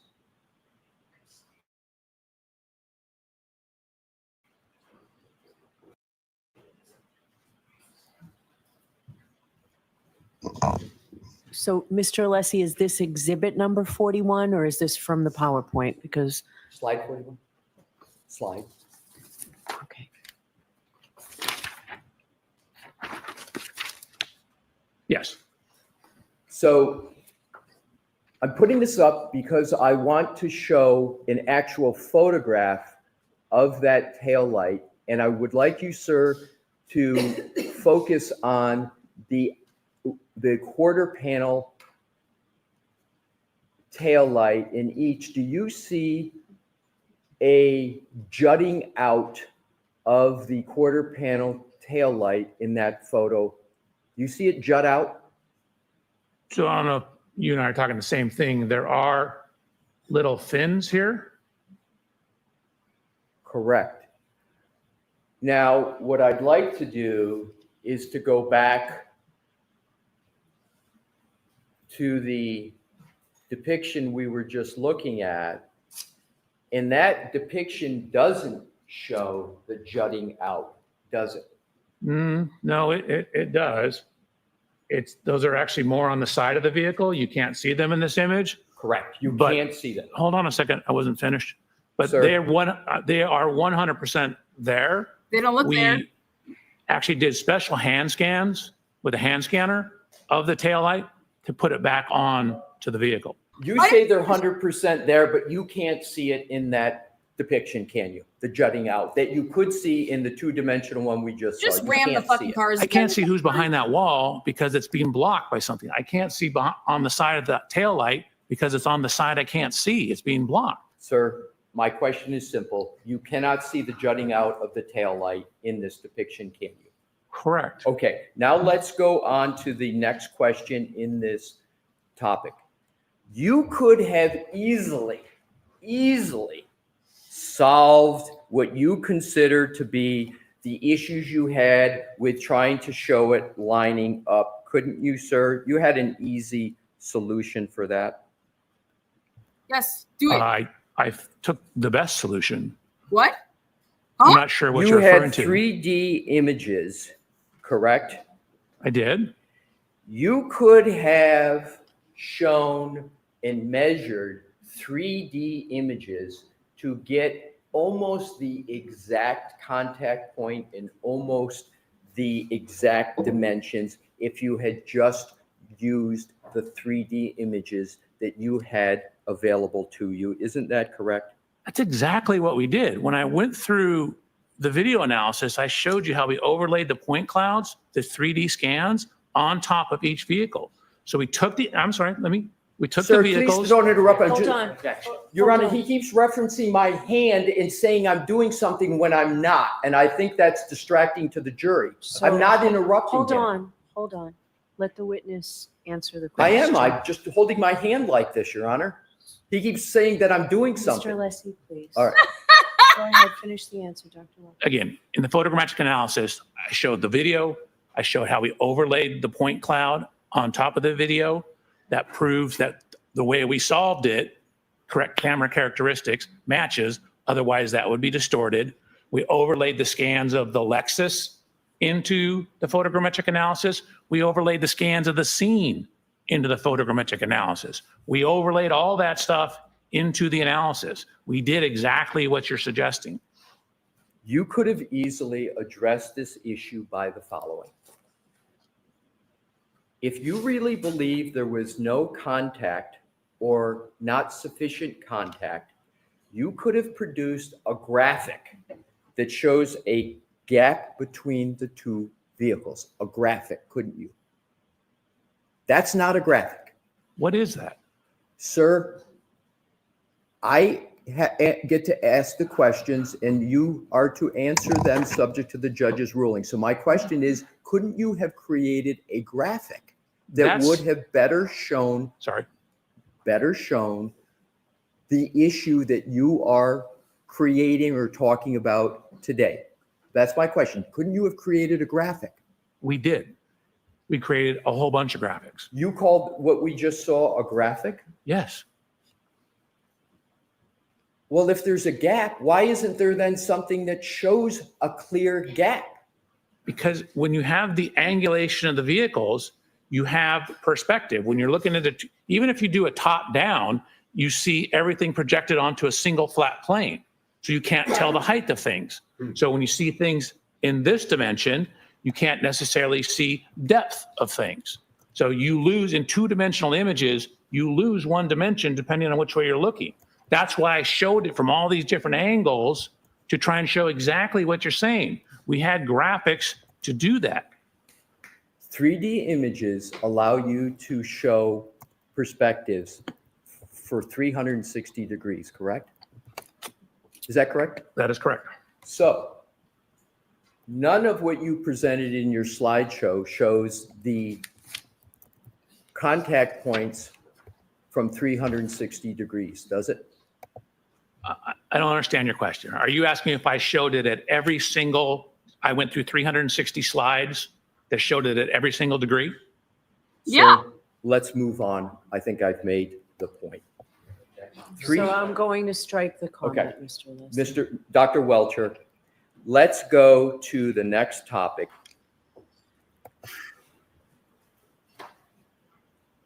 And keep with these two depictions.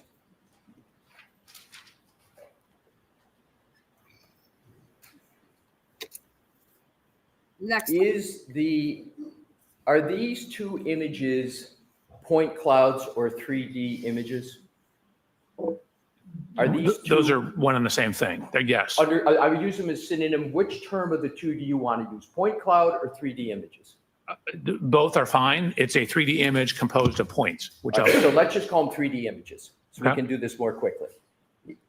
The Lexus and the Chevy Traverse that are depicted there are both 3D images of those vehicles, correct? Correct. And Aperture created the 3D images, correct? Correct. Sir, did you do these scans and did you personally create these images? No, one of the assistants at Aperture did. So you're speaking about what somebody else Thank you. did at Aperture, correct? They were doing it at my direction. And for example, the Lexus scan, I showed the photographs. You can see the gentleman that works at Aperture, Mike Morelli, was scanning them for me while I was doing the rest of the inspection. And then the hand scanning of the rear tail light was done by another engineer. I was out there with him doing it, taking measurements. And then same thing with the Chevy Traverse. My question is, you didn't do the creation of these 3D images, did you? The individual images, no. All right, so let's go to these individual images. These are 3D images, is that your He's going to ask him which testimony? ones he did. Yes. Let's look at the tail light. Let's look at Okay. That's not a 3D image. That's a Photoshop, isn't it? Nope. Oh, so it's your testimony that that tail light is a 3D image. That absolutely is a 3D image. The way you can tell is when you get up near the chrome, because lasers don't like shiny objects, you start to get a scatter. So see all these dots here? If that was a photo, you wouldn't have these dots. Let's go to the Chevy Traverse. Okay. Let's, Mr. Woke, zero in on the content. Yeah. Mm-hmm. There's grain on that tail light, in the tail light. That's a 3D image of the tail light, isn't it, sir? They're both 3D images. Well, I just want to stay with one. That tail light is a 3D image, and one of the ways you can tell is it's got all that grainy material on it, correct? Correct. Now let's go back, Mr. Woke, to the Lexus. Let's now go to the bumper. But do you want me to explain the difference? No, Okay. thank you. I would like to go to the bumper. Do you see any the predominance of any grainy image on the bumper? There's a little bit. So for example, when you get near edges, it has a hard time with edges. I'm sorry, the bumper cover. Right. See the bumper cover up above? This whole thing is No, on this whole top. thing is the bumper cover. That's the step pad. That's the rear body panel or the rear deck lid. I'm talking about the step pad, sir. Just the step pad of the The bumper? blue thing looks blue to me. Are you asking about just from here to here? Correct. The bumper step Can we pad. zoom in on it? Pardon me? Can we zoom in on it? Sure. Do you see any? Yeah, I see graininess. Let's go over to. Right in here. You can see it all through here. You see it through here. Oh, I'm talking about the step pad, not the entire bumper. I'm just talking about the step pad. Right. So you're zooming in on the bumper. Right. The step pad is this structure up here. We're going to move up. It just takes a while. So your testimony is that is a. Can you zoom in more? That's you would like it zoomed in? Yes, sir. Sure.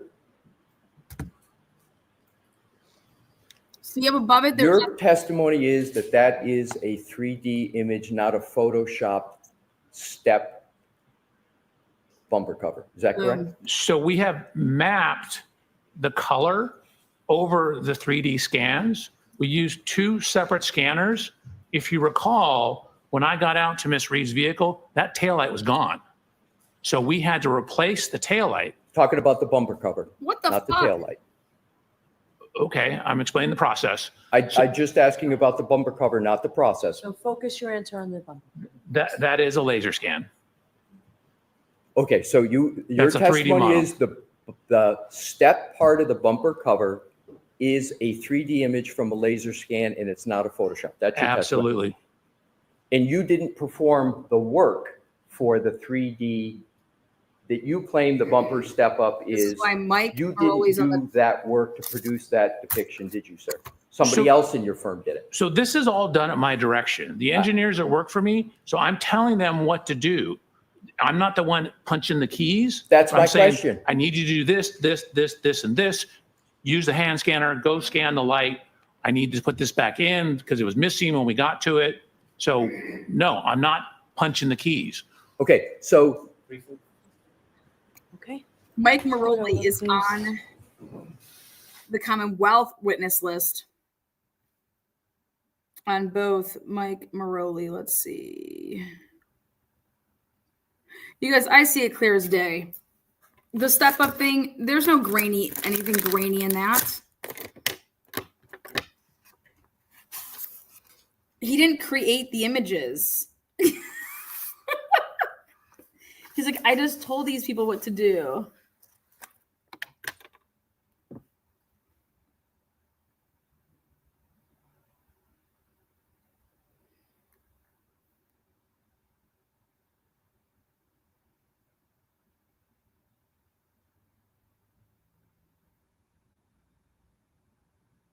Yes. Yes. Yes. Huge Atlanta win here today. Woo! Shake it.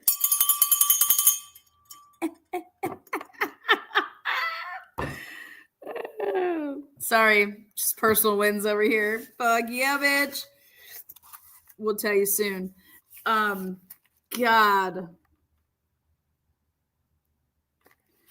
I kid you not.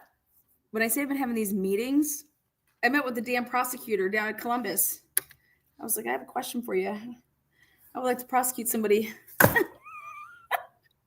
I did all the work.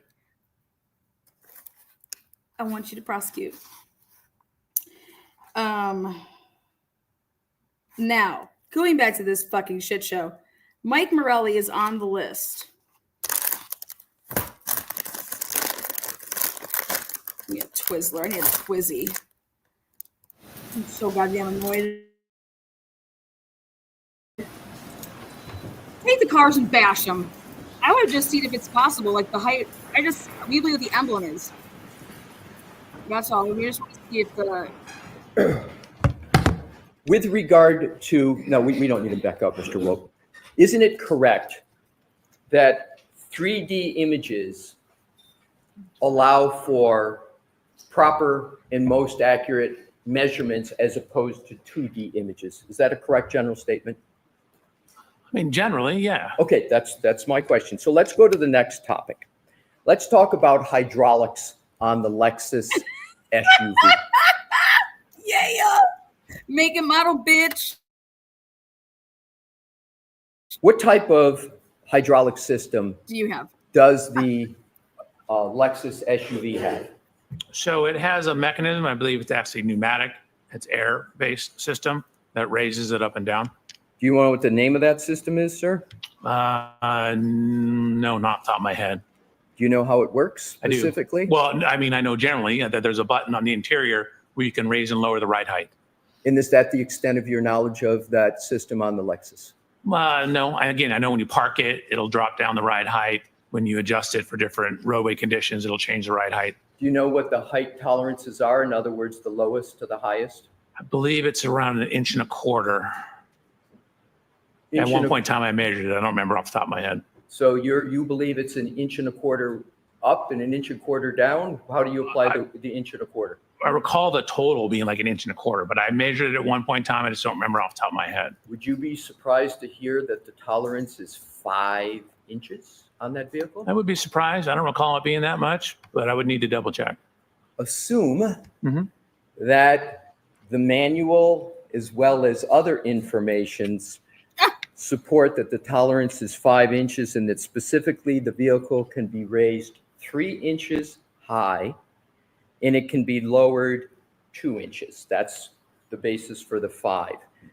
What was the suspension height of Miss Reed's Lexus that you used for your accident reconstruction analysis out front at 34 Fairview between 12 a.m. and 1 a.m. on January 29, 2022 to determine whether it was possible for the spoiler on the back of the Lexus to make contact with the eye of Mr. O'Keefe? If it was even possible, what did you use for a measurement of the suspension? Matched the measurements from when the vehicle was tested, I believe on February 1st at the Canton Police Department. By who? What match did you make? Yeah. So we aligned the bottom of the taillight actually the sheet metal right below the taillight. So we adjusted the height of the Lexus to match that. Did you in any place document what level the Lexus was at the time of any testing, meaning the suspension? Did you document it all? Yes. Where?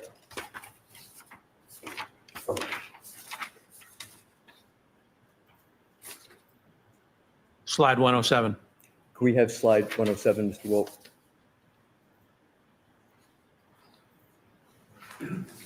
Tell me somebody went through this. And then if you could zoom in on the lower photograph, the gentleman with the blue shirt. Zoom in a little more, please.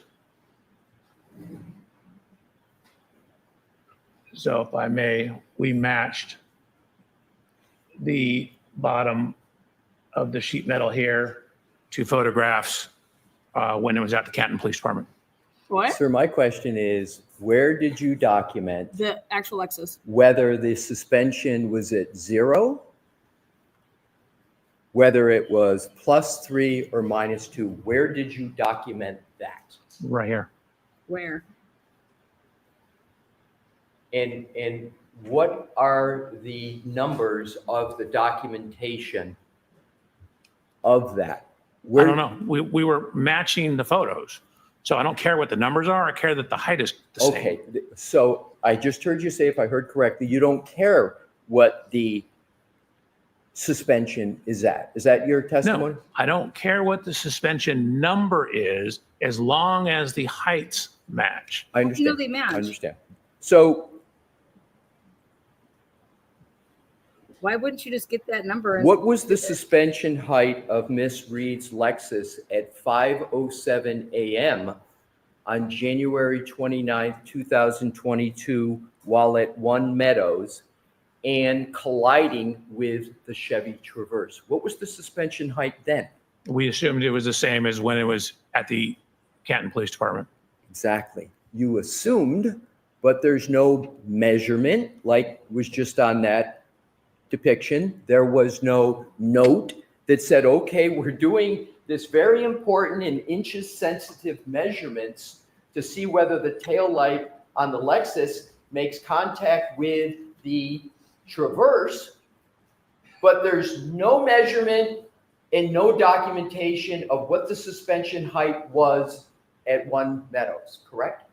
So we took the closest measurement in time to the One Meadows event, which is when it was at the Canton Police Department. That was the best information we had.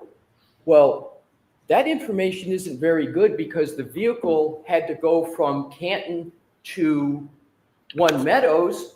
And when the vehicle drives, the way the suspension system works, it's automatic. When you go above 20 miles an hour, the suspension comes up. And when you turn off the vehicle, it goes down so you can get out easier. So it would be improper to assume that the suspension at One Meadows would be the same at another location. That's the only, sorry. Was there an objection? Yeah. Go ahead and answer, please. That's the extent of the information we had. We had it when it was at the Canton Police Department. We matched that height. Sorry, sir. I understand. But actually, you brought up a good point. It's going so slow when it's backing up that it wouldn't raise up. So the static position when it's backing up would be the static position. But it wouldn't be going in backup from the Canton Police Department to One Meadows. It wouldn't be going back up when it's going in other locations, sir, right? It would be driving forward. It had to get from point A to point B. Right, but as you pointed out, when you turn it off, it drops down, and then you turn it on, and then once you go above 20, as you indicated, it goes up. But when she's backing up, she never goes more than a couple miles an hour. So it's going to be at the same position as when you start, which is approximately the same position when it's off at the Canton Police Department a couple days later. Do you know whether the suspension system locks when there is testing of the infotainment system? Whether the suspensions, I don't know. Okay, let's go on to the next topic. You're aware of the vehicle Excuse me, Your Honor.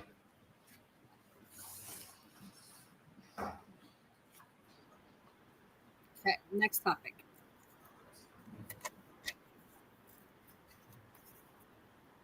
Come on, Bobby. Give him a little foreplay here. Thank you, Your Honor. I want to go. Ring his bell. I'm changing topics to go back now to Fairview, 34 Fairview. You don't know what the suspension ride height at 34 Fairview was on January 29th of 2022, do you? Correct. So therefore, if you don't know what the suspension height was, because of course you weren't there on January 29, 2022. Therefore there's no measuring stick, as you say, you assert that you would have accounted for it in your methodology. So you don't have the suspension height for that key day, do you, sir? I only have it 2 days later. All right. So when you talk about key measurements, such as the spoiler on the top of the Lexus and the inches that are important as to whether things such as, is there a contact with the front eye, you don't have some data that would be relevant to that calculation, the sum data being the suspension height of the Lexus at that time, do you? So we have some data. We have photos of the vehicle 2 days later. We don't know the exact height outside because, as you alluded to, we don't have a measurement on January 29th of it, but we do have it 2 days later. That's the source of the measurement. You don't have the suspension height or the setting of the suspension of the Lexus that existed on January 29th, 2022, do you? Correct. Now let's go on to another topic.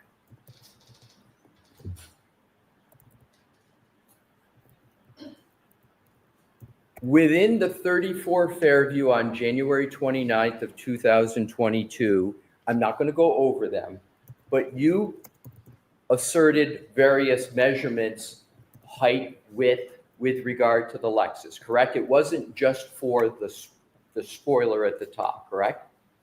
Correct.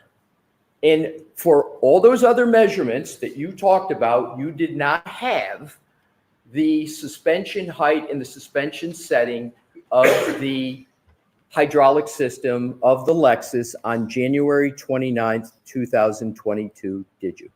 So the hydraulic's only going to affect the vertical dimensions. It doesn't change anything left to right. It doesn't change anything down the side of the car. Understood. But for the measurements that are affected by vertical, you didn't have the suspension height of the Lexus system on January 29th, 2022. Again, I only know what it is 2 days later. So now let's go on to vehicle control history. Sir, you understand what I mean by vehicle control history of This is text stream information. Are you aware of what is called the Bosch crash data retrieval system in Lexus vehicles? Of course, we showed it on my slides. And the Bosch crash data retrieval system in Lexus vehicles is sometimes referred to as the black box. No, you're mixing up two things. So the Bosch is like the tools. It's a question, sir. So can you answer that with a yes or no? Is the Bosch crash data retrieval system the black box on Lexus vehicles? I just wanted to repeat it so we can. I didn't hear what the objection. You objected? I'd like him to be able to finish his answers. Yeah. So the question was just asked. Can you answer that question? No, it doesn't make sense. Okay, next question, Mr. Wilson. I'm going to ask the question, sir. The Bosch crash data retrieval system in Lexus vehicles, you're familiar with that? Are you familiar with it? There is no such thing in the Lexus. A Lexus does not have a Bosch crash data retrieval system? No. Have you read the report of Trooper Paul? Yes. The May 2023. Does that report not use the exact words Bosch Let me ask this. Do you recall? Sustained. The Okay. objection sustained. Let's go to the VCH system in Lexus's. Is the VCH system intended by Lexus as a diagnostic tool for their technicians, Lexus technicians, to assist in vehicle repair and maintenance? Is that what that is created for? That's their stated purpose. Right. And is a synonym for VCH TechStream? Sort of. TechStream, similar, like Bosch is the hardware and software to access the black box data. TechStream is the software to access, for example, the pre-collision system, the PCS system, and the VCH, which is the vehicle control history. So TechStream which does a lot of other stuff, but does access that information. You just mentioned Bosch, didn't you, sir? So Bosch is not in the Lexus. You use Bosch stuff sold by Bosch, Bosch software and hardware, and you walk up to the Lexus with all the Bosch stuff and plug it in and download the event data recorder, the EDR, the black box. That was my problem. There is no Bosch stuff in the Lexus. I understand, sir. That was going to be the question that I was trying to get to, but you've explained it, so I don't have to answer the question. Let's go to the VCH database that you say the stated purpose is to assist technicians at Lexus in vehicle repair and maintenance. So I didn't say that was a stated purpose. I'm saying that's what Lexus or Toyota says is a stated purpose. It's being used in litigation all the time.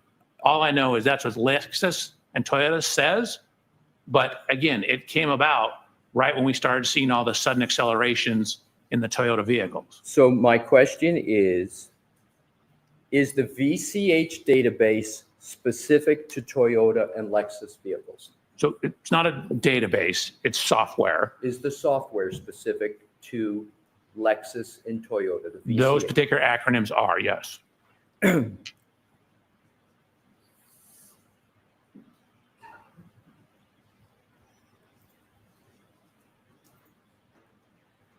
Want to move to another topic, and we are almost finished. We have just two more topics, sir.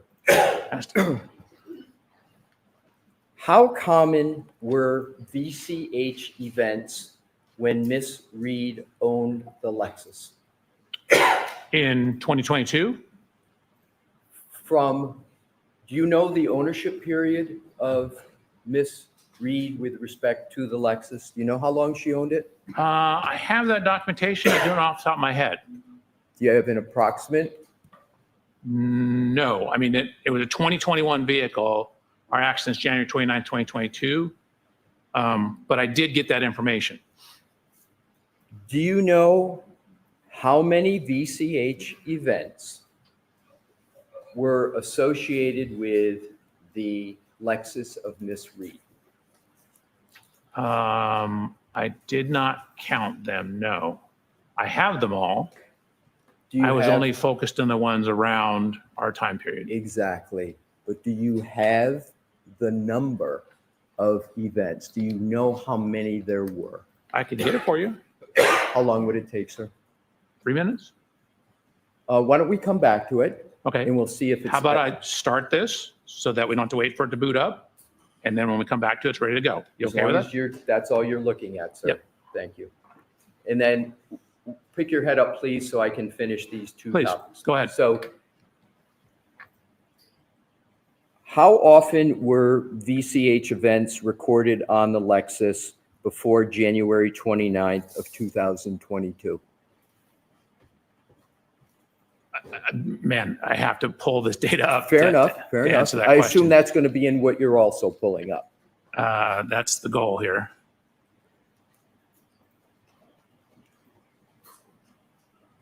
Would the number be about 15?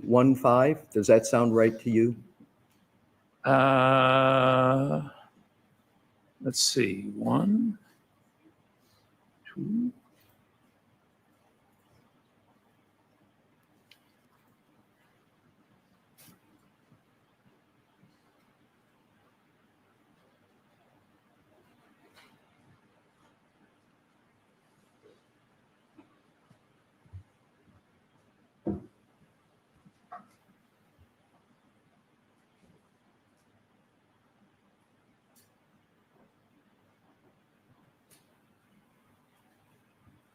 There's 18.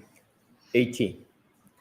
So there were your records show that there were 18 VCH events recorded on Miss Reed's Lexus, correct?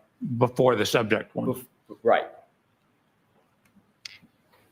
Did you conclude that any of those events, other than the 1162-2, were a collision? No. Now let's go to reverse recorded events. Can you tell how many of those 18 events were reverse recorded events? And you know what I mean by reverse recorded events? Yes. The vehicle going in reverse? Correct. How many of those events were the vehicle going in reverse? And this is before. 4. Other than... He asked No, no, you, I said is this before? Yes, I'm sorry. Oh, I would have to pull up the PCS file. Could you start that and I can continue on with the questioning? So the PCS file is I have a second laptop that Here's has what I'm going to texturing. do. That's not important for me to keep going and get through it. Okay. So let's just stay on the events, okay?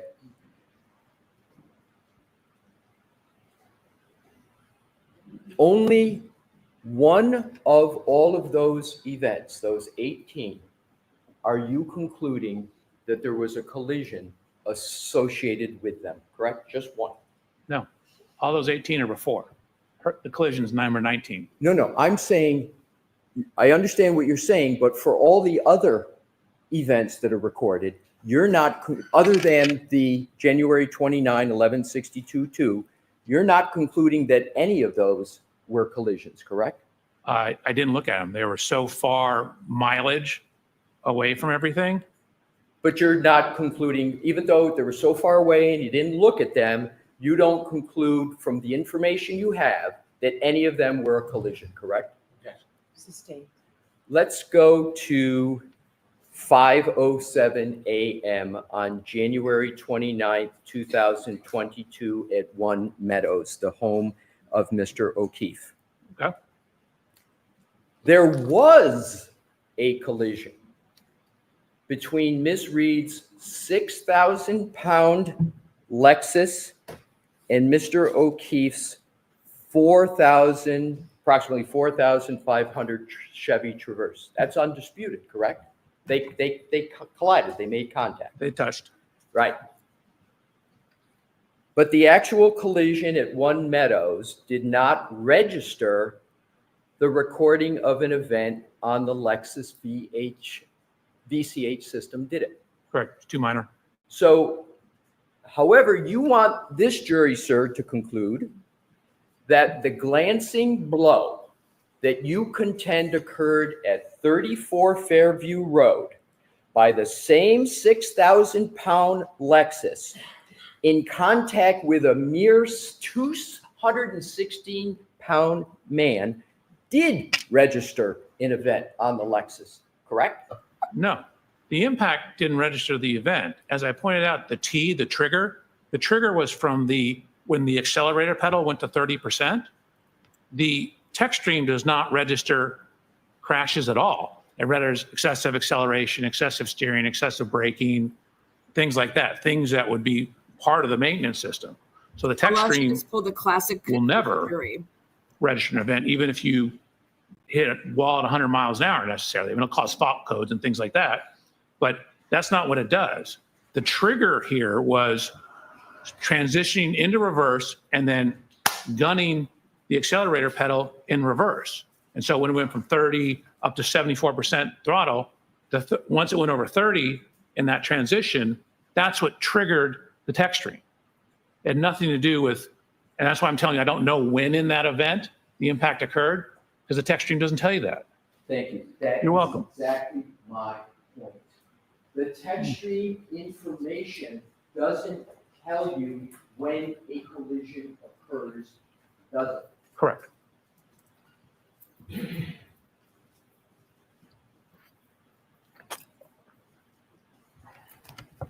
That's all the questions I have at this time, Your Honor. All right, why don't we take our morning recess, Charles? Woo! Woo! What's up? What's up? That's all the questions I have, Your Honor. Well, how are we feeling? How are we feeling?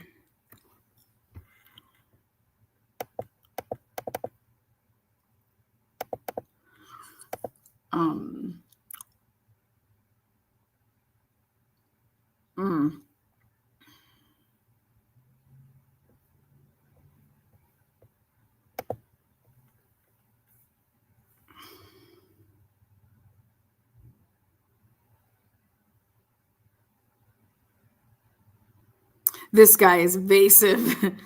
This guy. It's like getting a root canal, this man, right? Ridiculous. Any bingo winners yet? Anybody getting close there? We are on our first break of the day. We have, Brennan's going to redirect, so yeah.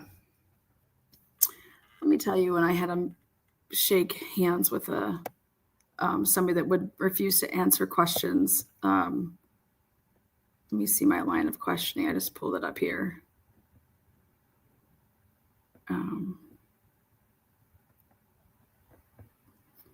I'll be kind and redact a little. Okay. You guys want to hear some of this?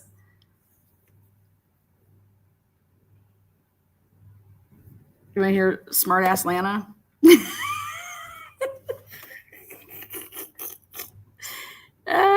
Priceless here. Let's see. Absolutely. Fuck it. Give it. That's how you deal with people that are just special nuts. Let's see. Okay. We'll redact occasionally. Mr. Smith, would you say that the best evidence for what you did in this case, as far as investigate, would be from your billable hours? Answer: not necessarily, no.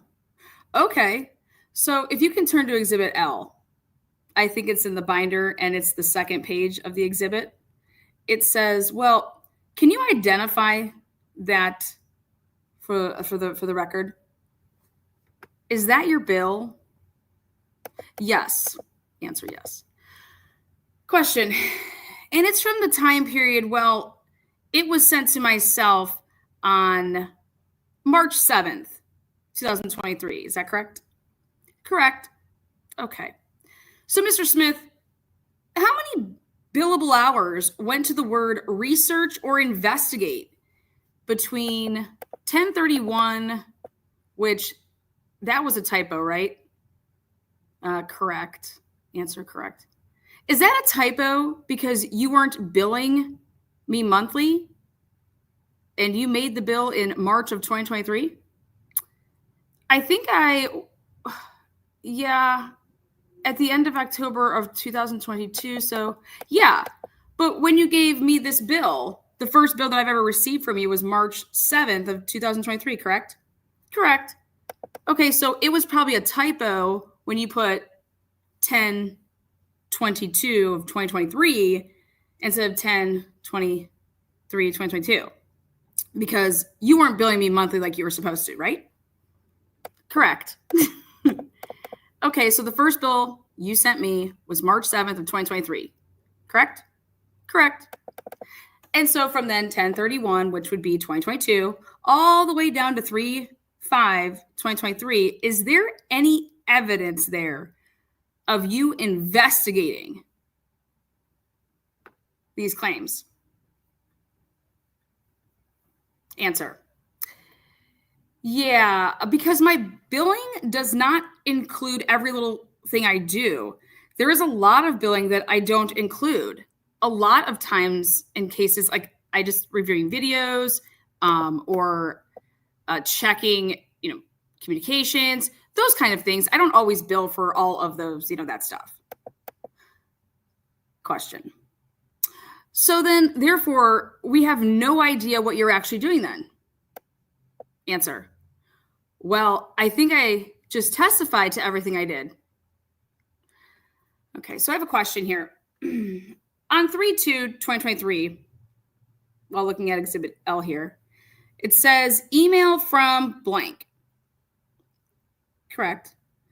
It says emails actually from blank. But there is no, you never emailed this person back, did you? Answer, I don't recall. Okay, well, when were you provided with Plaintiff's Exhibit 7? I don't recall. Do you recall testifying that you did blank, blank, blank, blank, blank, blank, blank, blank, blank, and blank? Part of it, yes.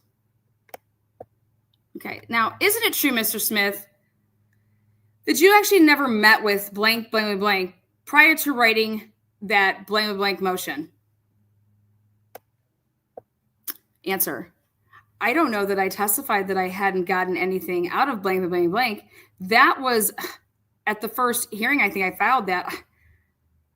I've been involved forever. Mr. Smith, what investigating did you do then from 10/31/2022 to 3/5/2023? Opposing counsel, I'm going to object. Why? Why would you object? How is that objectable? I'm done over here. I'm like, he gives an answer blank. The judge, hang on, there was an objection. Yep, opposing counsel, I'm going to object. I believe this has been sort of asked and answered already. Fuck? Judge, sustained. Do I not even get a say there? I said, Mr. Smith, did you talk to blanks blank? Answer, I did not. Question, isn't that the year that encompassed this motion? Blank, blank, blank, blank. A question, yeah. But the motion was filed on this date. And so what year would that be for? I mean, it was just a general motion. Okay, but my question, I guess, is that the year of the filing was because of what transpired beforehand. That's why somebody would file something, correct?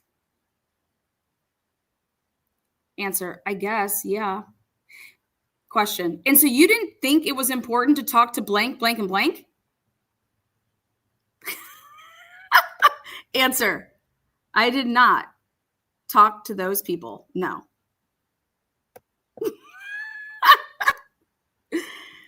The judge, this is going to be your last question. Excuse me, I just started. Question. Your recommendation comes from, as you said, strike that. Actually, I'm going to go with this one.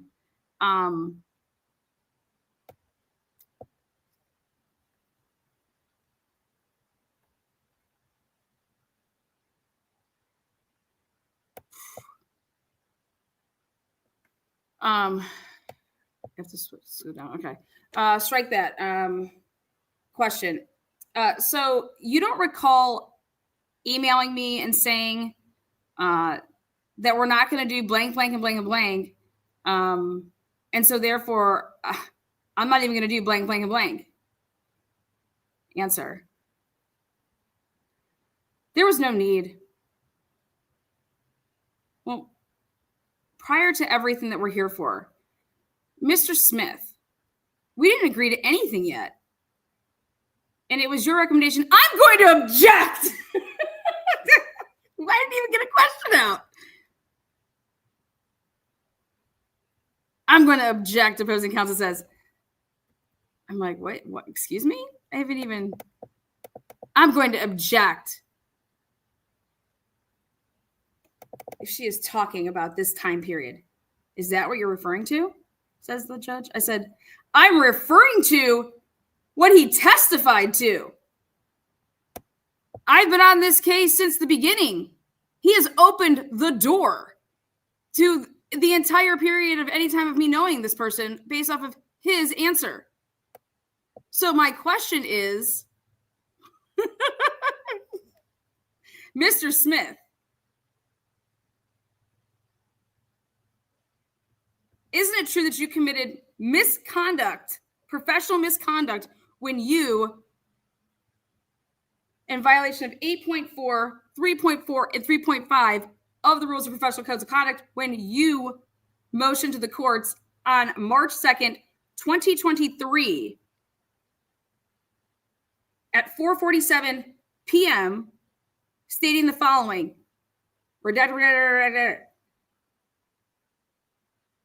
due to the fact that you actually filed the motion at 1:47 p.m. and in fact didn't meet with anybody until actually 4:47 p.m.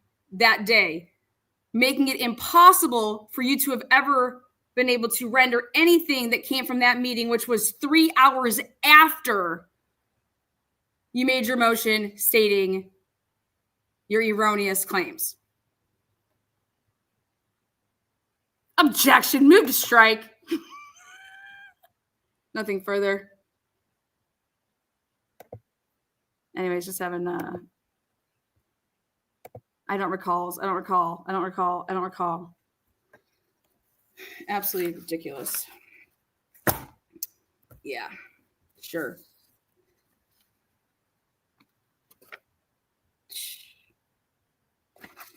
When's the last time you had a lawyer tell you that they don't believe everything that they do, and you're supposed to believe that?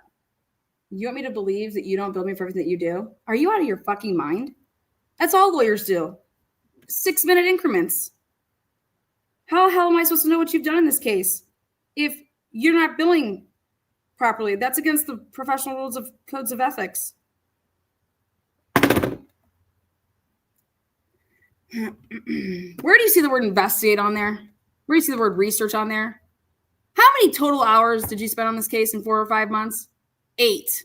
Fucking 8 hours. What the fuck did you do in 8 hours? Let's go look at this. Traveled to a place 30 minutes. Traveled back 30 minutes. Answered an email. Looked at an email. Emailed somebody else. All in 5 months? They only did 8 hours worth of work. And what did that pertain to? Abso-fucking-lutely dick. That's why that bitch was objecting. I object. That was asked and answered. That bitch wasn't asked and answered. What did you do to investigate? What did you investigate? What were you doing? What were you fucking doing with your time and my money? They didn't like that. That was too spicy.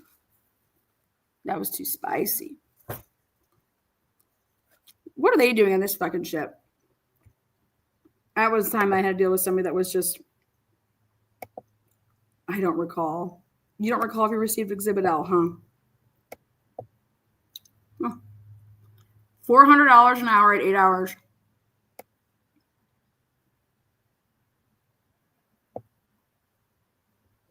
Yep. 4 of the hours was for transport.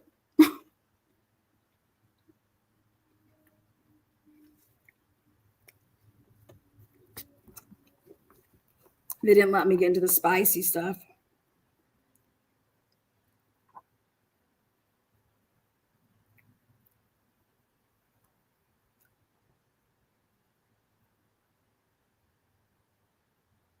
I don't recall.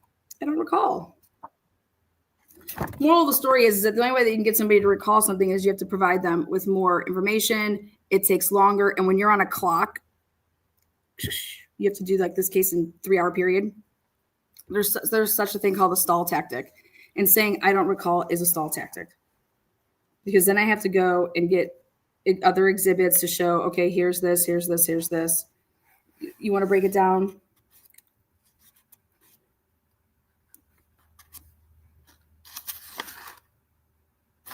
Needless to say, the next time we were in court, I was given 30 minutes to ask and just absolutely fucking handed him his ass on a platter. According to Annie Potts, it was the most scathing cross examination that she's ever seen in family. While with suing a lawyer. Bitch better give me my money. I want sanctions. I want 6 months out. I want sanctions. I want damn sanctions. That's what Alessi's saying. I want sanctions. Let me tell you what's going on in this case here. Key measurements don't matter. Let's see. PCS file has that data. Don't have it on me. It's on a different computer. Hydraulics on Alexis. We just kind of eyeballed it. 3D images. No, it wasn't Photoshop. Mike Morelli was actually the guy that did all that, but I'm testifying to the work. Lining up the Lexus with the Traverse, 3D images, that's how we did it. We never even took the two cars to just see if they could, if any, could the damage ever happen.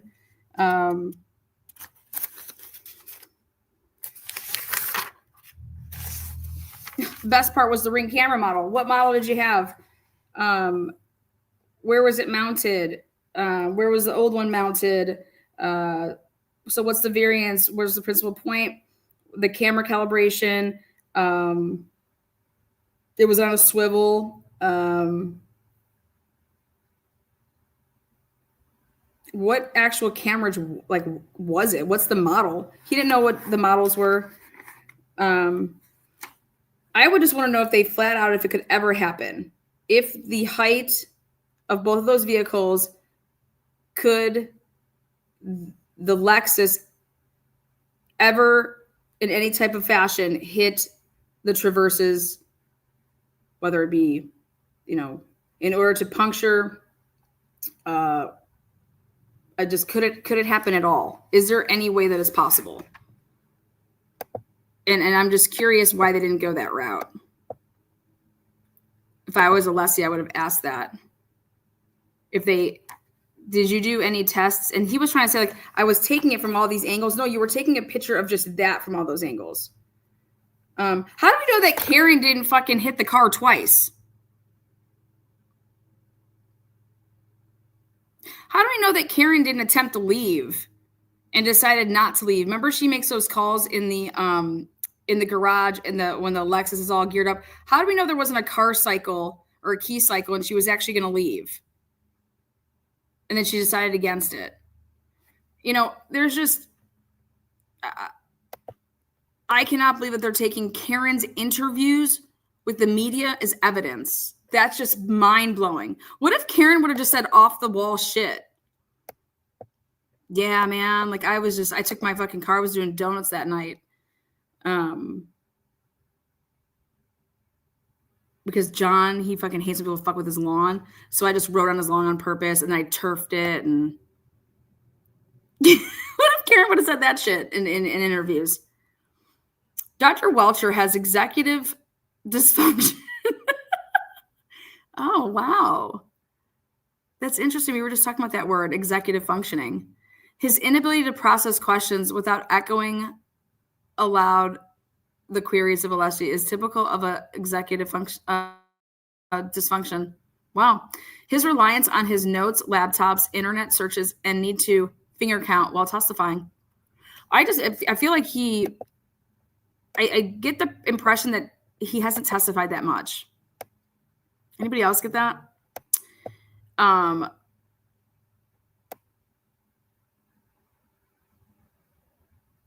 That's what I mean.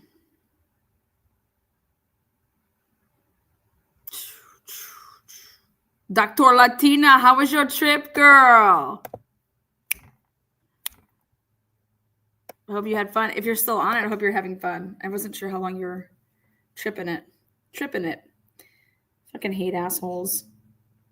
I hate illogical people. There's just logic and then there's illogic. This just seems really, really. Whew. I wonder what the jury's thinking.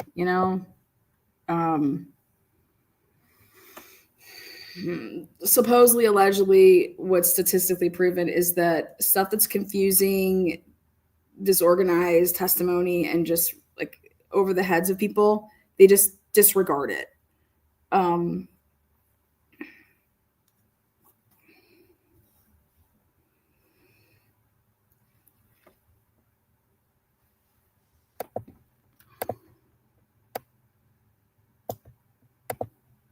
they're 45 and under. Your laughter after that is quite refreshing. After how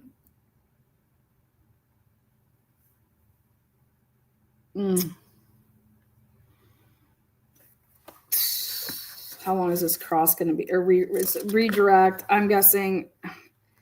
I bet Bev only cares about as long as we get the redirect and then the recross done and we're able to leave today. Why don't we just let that one juror go? I'm sure it's not going to be. They can just get notes off the internet.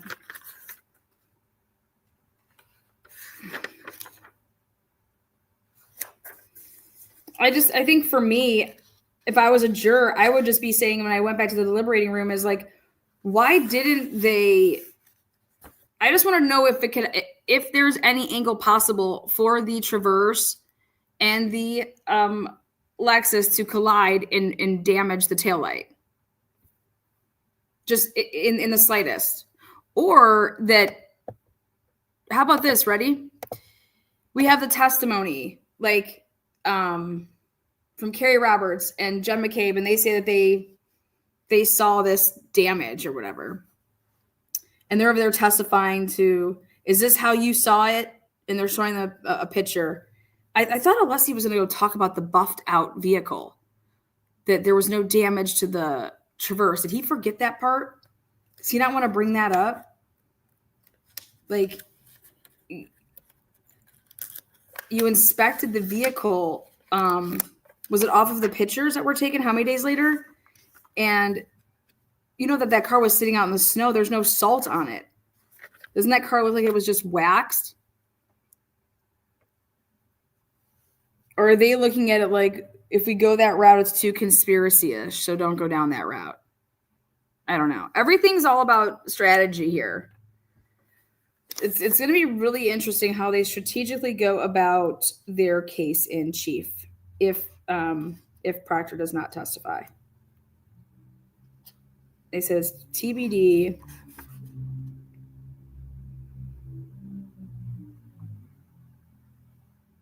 I personally think that if your third-party culprits are Brian Albert and Brian Higgins, the people that would help them cover this all up, the frame started then, and then the stuff that they were doing over there at Canton, and it was all the stuff leading up to when Trooper Proctor just also, I wonder if there's any evidence of phone records showing, like, let's say that Higgins busted out the taillight, or Fatty Matty, or any one of those people that are, citizens. And then they were the ones that were just sprinkling it along,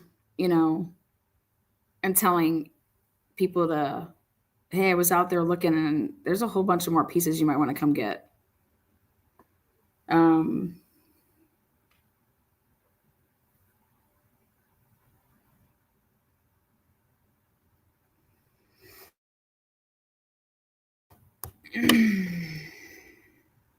But that would mean that Proctor was all the way covering for their asses. Because I would have been like, how the fuck did you pull me in on this shit? You were calling me over there and you guys were sprinkling that shit all around. Like, how do you not gather all of it? Like, think about it. Think about when there's trash in your yard and it's all around an area. Like, do you only pick up a couple pieces and you say, that's enough? You either clean it up or you don't. Like, who does half-ass shit?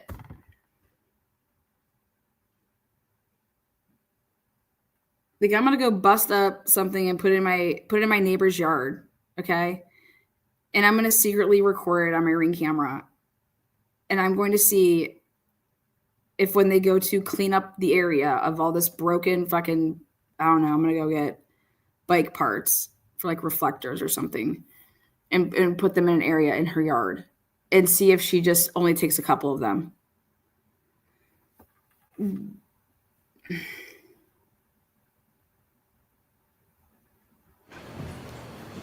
Asinine.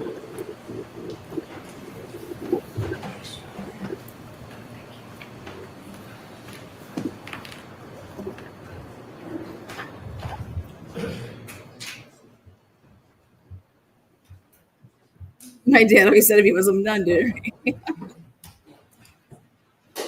Please be seated. Court is in session. All right. Can you redirect, Mr. Brennan?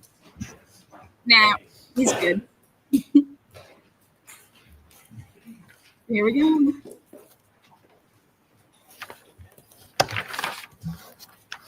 Good afternoon. Good afternoon, Mr. Brandon. You were asked some Actually, questions. it's morning, but yes. You were asked some questions about the ring video from Meadows, which was John O'Keefe's home. And you were asked whether you're aware if the cameras had changed over time. Correct. The fact that the camera was replaced, does that any way affect your opinion to a reasonable degree of engineering certainty about your conclusions relative to that touching between the cars? Absolutely not. It would have shown up as increased error when we overlaid the point clouds onto the photos or the point clouds onto the video. If it was an error, it would have showed an error. Do you have any concern whatsoever that any of the information from the scan is in any way tainted, compromised, or inadequate? That would be very hard to do. You literally press a button and stand there and watch it, and the laser does its thing. So I have absolutely no reason to disbelieve it. Additionally, again, if it was messed up, once you laid it over on top of the photograph, it would show the difference. So no, the data's fine. Is there any evidence whatsoever that you've seen that any parts of your presentation were photoshopped? No. You were asked questions about the suspension of the motor vehicle of the defendant's Lexus. Do you have any information that the suspension at any point was changed? No. No. Look at that. Yesterday, you were asked a number of questions about formulas. You took out your calculator and you were asked about different variables. Were those variables hypotheticals or were they related to this specific case? So they seemed hypothetical. Again, you have to be careful when you're talking about failure forces on biomechanical things. For example, if you impact the hand with a, say, 1-inch narrow metal bar, that's a lot different than if you have a broad, say, plastic taillight or rear body panel. So when you have distributed loads, you can take much more. I told you guys about sitting on the bed, like how much you sink in. That's an example of spreading your load out. When you spread the load out, you don't sink in as much. So same thing with, forces on your body. If you take this pencil, I don't have to press very hard for it to pull in. But if I spread it out, I have to press much harder. So you have to look at the distribution of the load when you're talking about the failure. So when you look at the failure loads, it depends on what you're doing it with. If I hit you with a 5-pound 2x4 or a 5-pound pillow, they're both 5 pounds, but you'd much rather get hit by the pillow than the 2x4. When you were asked questions about communications, when you would have communications with the Norfolk County District Attorney's Office, did you ever use encrypted apps to secretly hide your communications? Apps like Signal? No, I don't have any of those. So the form of the question, ask it differently. When you were communicating with members of the Norfolk County District Attorney's Office, did you ever use encrypted apps like Signal to communicate? I'm going to allow it. Why? No, I mean, I don't even know what that is. Are you fucking kidding me? Would you ever use an encrypted app so those communications couldn't be tracked? No. Would you ever have any reason as a professional for doing that? This was not. This has to be. You were asked about confirmation bias. You remember those questions? I do. Oh my God, you fucking bitch, please? Bev. You're so dirty. I'm sorry, what number? Slide 33. It's all right. At least ARC is not loading everywhere. Alan Jackson better fucking take a stab at him. It's a fucking low blow. Get up there and ask about how much money they fucking made again.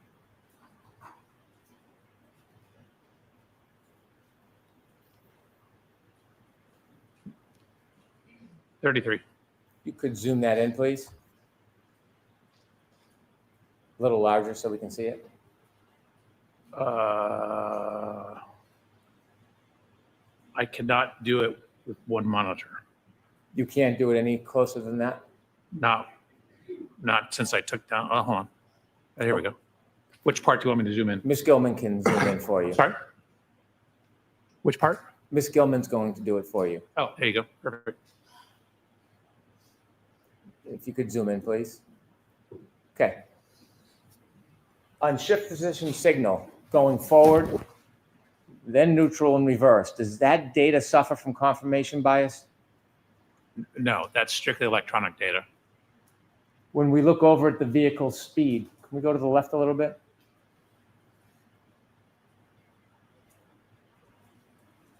Down.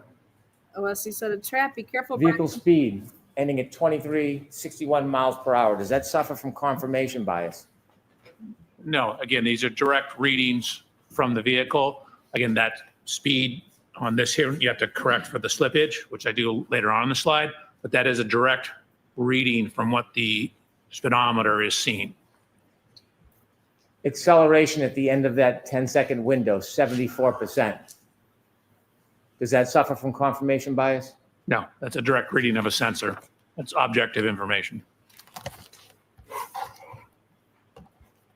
I have no further questions. Thank you. Wow.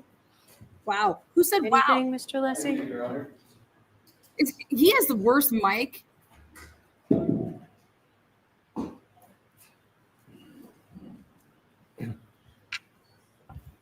Yeah, Your Honor. Yes. Thank Here you. we go. Come on, go after the money. Dr. Welcher, you were just asked questions about slide 33, which is a slide about text stream data. Yes. You acknowledge that text stream data, what you've called a trigger, like was on that slide, does not tell you if a collision even occurred, correct? Correct. With regard to the topic of confirmation bias that you were just asked about in slide 33, am I correct that all of the questions that Attorney Brennan just asked you were about data on that slide, correct? Yep. All that's on that slide is data, Yep. correct? Yeah. And he asked me more questions than just this slide. But were the questions just about data? On this slide, it was just about data. Correct. But confirmation bias is really aimed at opinions and conclusions and alternative hypotheses. Isn't that what confirmation bias gets at? So generally, yes. Again, I started this case with it was the just a question. hypothesis. Go ahead, sir. Go ahead. With the hypothesis that the Lexus didn't contact Mr. O'Keefe. And so I start what's called the null hypothesis, that this didn't happen. And then I look at evidence to either include or exclude the null hypothesis. And that's So all pieces. theoretically, my confirmation Go to the bias pieces. starts with a bias that it didn't happen. Go to the pieces. Yes. The Point to one document that shows if they were you planted. analyze whether there was no contact between the Lexus and Mr. O'Keefe. You would point to one document. Was there one document on your slide presentation that analyzed the null hypothesis, Yes. as you call it, there being no contact at all? Was there any slide in your direct testimony? So remember what I said, we start with hypothesis, we get more data, we whittle down our hypothesis to the final answer. I mean, I had 130 slides. I suspect I bored some of these people to death already. So I didn't include everything. There's thousands of photographs in here. There was a bunch of testing I did with the Lexus about backing, pedestrian detection that, removed certain hypotheses. So if I was able to eliminate a hypothesis, I didn't present it here. Sir, my question is not about you. All the slides show that, to answer your question. Sir, my question is there any slide that says alternative hypothesis to whatever the label is, whatever the term, that says no contact between the Lexus vehicle and Mr. O'Keefe Is there any document that you presented to the jury that shows that? Any document where those words are written on it? Correct. No. And to work through hypotheses, different ones, in confirmation, and to see whether there's confirmation bias, have you heard of scientists refer that as showing your math, so to speak, in working through hypotheses, documenting each hypothesis and how and why you rejected them? Have you heard of that term in the scientific world, show your math with Show your work. confirmation biases and alternative hypotheses? Just a question. Have you heard the idiom, the phrase, Idiom. show your math? Your question is, have I ever heard show your math, period? Associated with the application of various hypotheses to avoid confirmation bias. Have you heard of that term used in that conjunction? Not really in that Okay. context. It's probably, I understand where you're going with it. Thank you, sir. You're welcome. No further questions. No further questions. Wait till like an ARCA. Oh my God, thank you. Oh my God. Give me a minute to pack up and I will be out of here.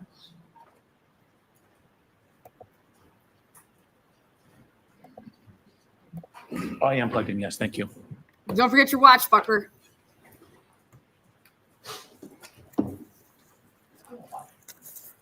Excuse me? Yes, you can do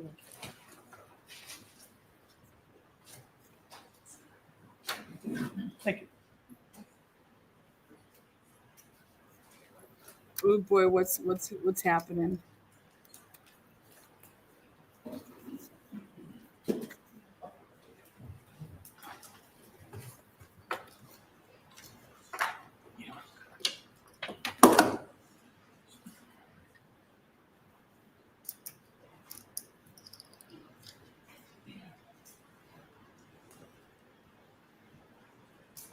Stand up and say we rest, bitch. Throw your dick on the table. Come on, Brennan. Give him we're gonna ring the bell for his load. He's moving his load. I'll do this out there. Yeah, step down. Yes. Load it on Thank up, you very buddy. much.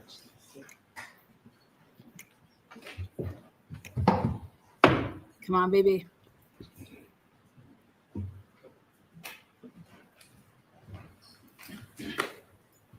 He just gave Brennan one of these. Mr. Brennan? Oh, he's got a clip.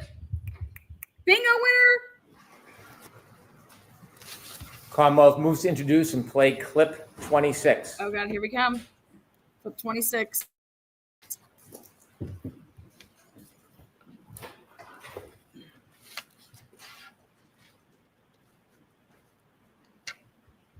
So I thought, could I have run him over? Did he try to get me as I was leaving and I didn't know it? I mean, I've always got the music blasting. It's snowing. I got the wipers going, the heater blasting. Did he come and hit the back of my car and I hit him in the knee and he's drunk and passed out and asphyxiated or something?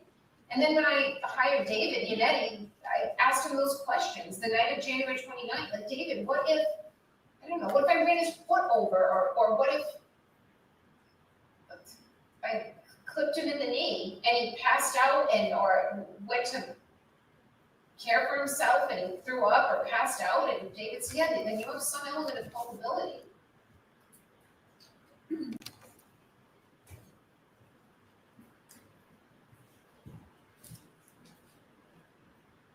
Unfucking believable what you're talking, Karen. 207.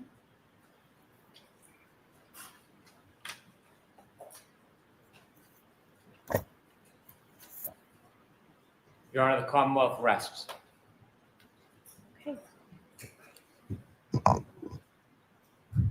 Does counsel want to see me?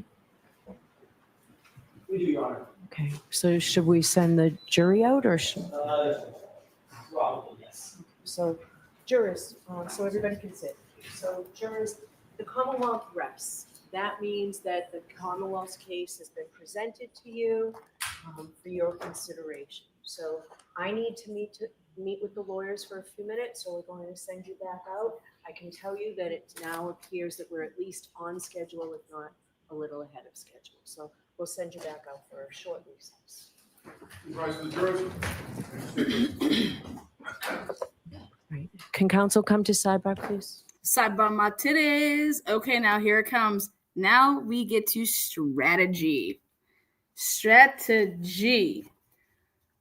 Congratulations, Yuri.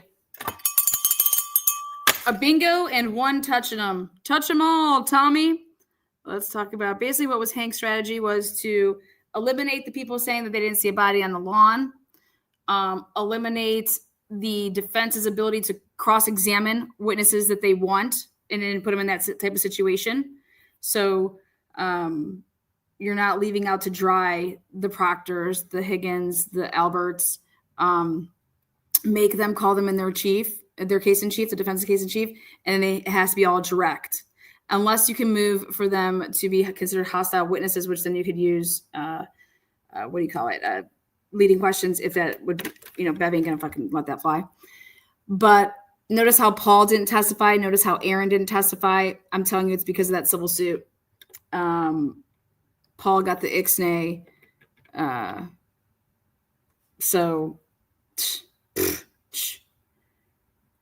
Let's see. We'll double check this. Oh, yeah. Yes. Thank you. Recess. You're all set. Morning and sigh. You didn't even have to use the free spot there. Woo. Okay.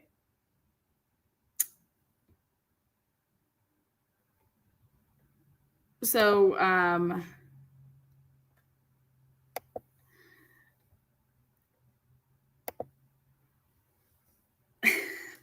37 witnesses were called. 37.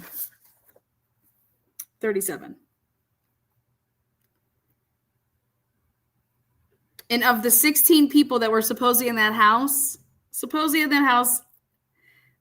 only Ryan Nagel was called, Jennifer McCabe was called, Heather Maxson, Sarah Levinson, no T there. Julie Nagel gets the fucking, I saw a blob, bitch. You didn't even get called. Your blob ain't worth a damn. Yeah, no. Julie Nagel couldn't even get the nod. Okay, yeah, so Sarah, Don't Ever Smile Levinson, Heather Maxson, and Ryan Nagel, and then Jen and Matt McCabe. Oh, no, Matt didn't get a call either. So out of 16 people, 5.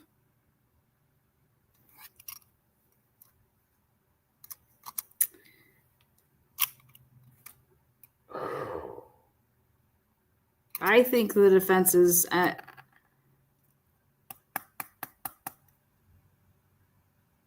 now again, my strategy, I'm coming out with I think I'm coming out with good. I want to come hard and grab their attention. I want to go officer good, but I could see them going if they're going to go in order and they're going to call Seraph. But good, come hit him with that shoe right off the bat. Show that shoe. Show that it wasn't there. He was the one taking the photographs. He's the one. It's his report. Come out and show that shoe, and then it wasn't there. That it moves from being the top of the page of the report, and that they replaced it with a couple pieces of taillight that were found, but that was found by Michael Proctor days later, or Buchanan days later. I forget which one they put up there. It was whenever Canton was over there. It was Buchanan. They took the pictures. That actually gets replaced. It's February 8th. And he's like, did you do that? Last year it was, did you try to do that so the report and it would confuse people to think that you guys actually found that Canton found taillight pieces on the 29th? He's like, what? No. And I don't think that was the reason. I believe the reason was, holy shit, we have that fucking picture. Because then when the cert photos resurfaced and, oh my God, Canton has that fucking angle. And that's why Brennan was always zooming in. You don't want to see how close the angle with everything with the flagpole. But you have to look at who produced the reports. And you want to go in an order that you're maximizing the evidence. In order to be able to use something, you have to go in a certain order so that the evidence is there. So like I said, this is strategic.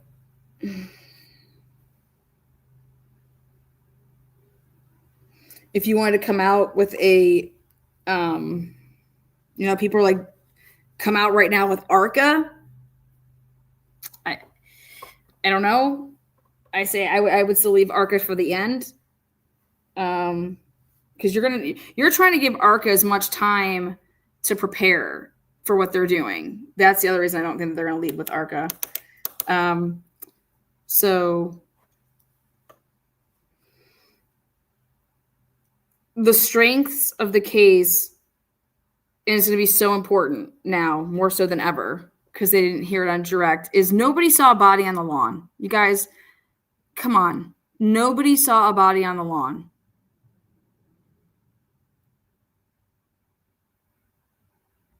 $16 people.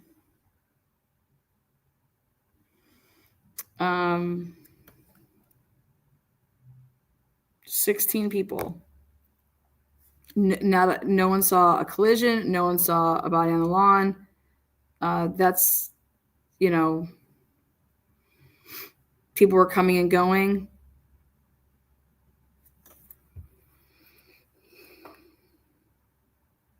Nicholas Barros is going to say that it was just cracked. He's going to be called by the defense 100%. Nicholas Barros is.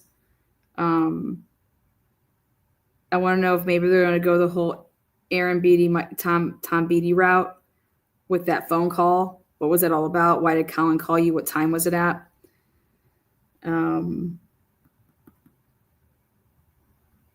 Would love to hear if Kelly Dever has the same, if she's going to stick to the same script to say that she sent, what's his name? Gallagher.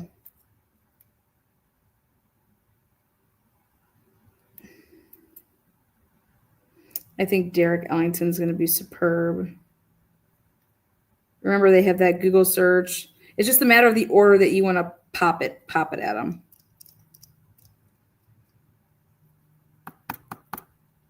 Thomas Keller, I'd be calling him. I'd call Matthew Kelsch this time. The Kolakithises, they may kick it off just to talk about the lovey-doveyness and that Jen McCabe was adamant about isolating Karen.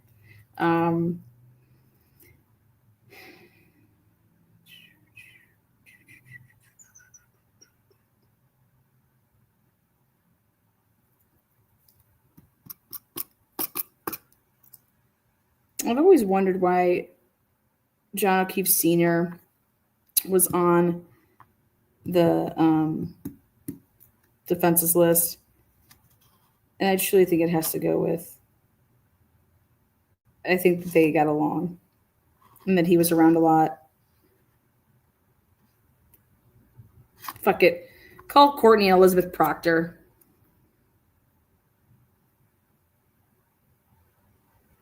Do you guys know that, let's see, who's on both?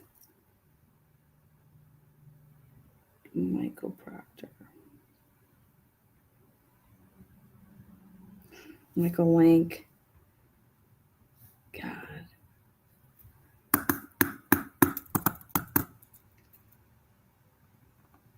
You guys know how they didn't use the Canton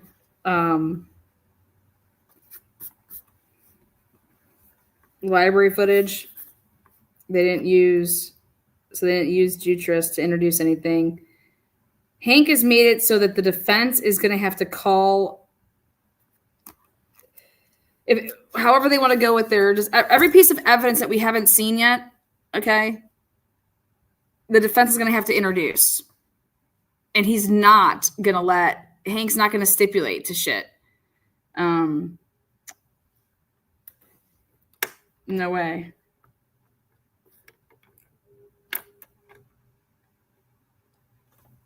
We'll see here.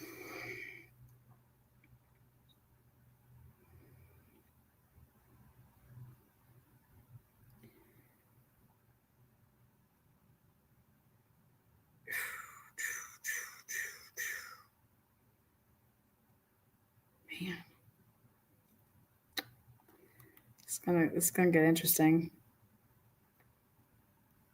God.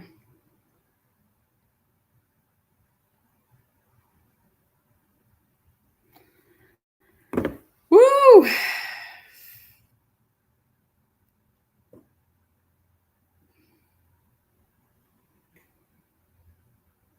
I would start with Bill Reed.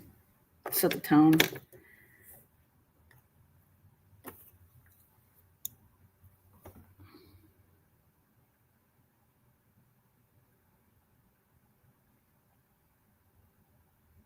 He never intended on calling Aiden at all. Hank's fucking dirty.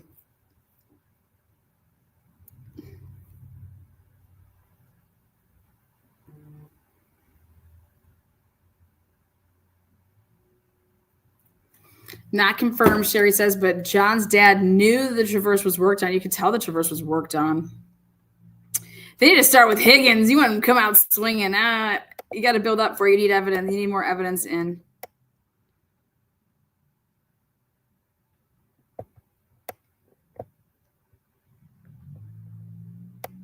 I'm going to go out on a limb and say that Alan Jackson might start with some clips of Karen Reed. Some interview clips.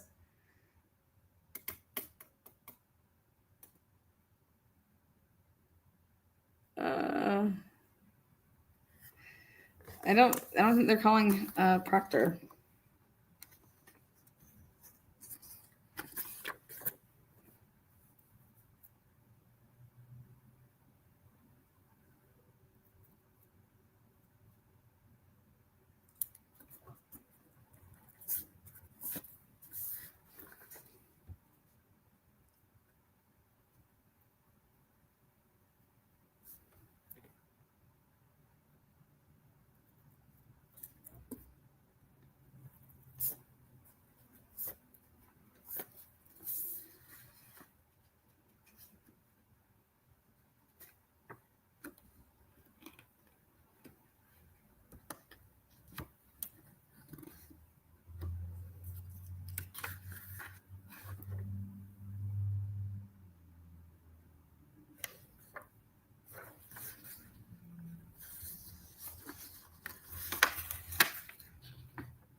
Also, I know who, well,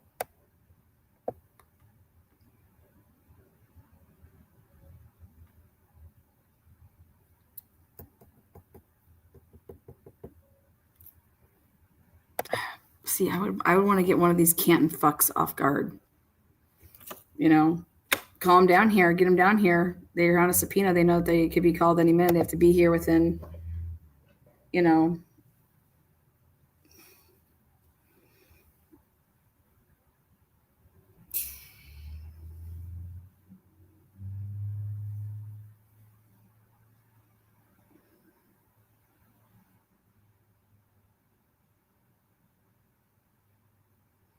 Fuck it, recall Jennifer McCabe right off the rip. You can't, though. You have to get more evidence in. They're going to get her shit in.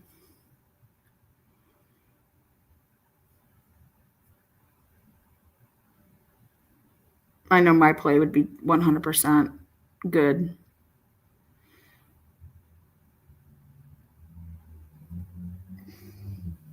Good received the first phone call at 5 o'clock in the morning from Carrie Roberts. What did he do between 5 and 6? You heard that there was a Boston police officer that didn't come home. Who did you tell that to?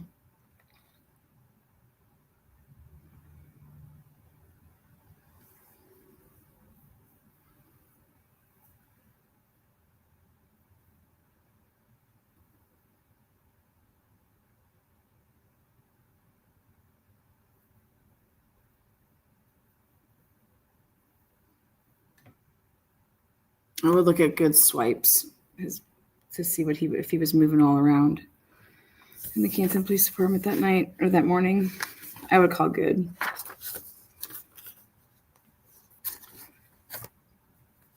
Then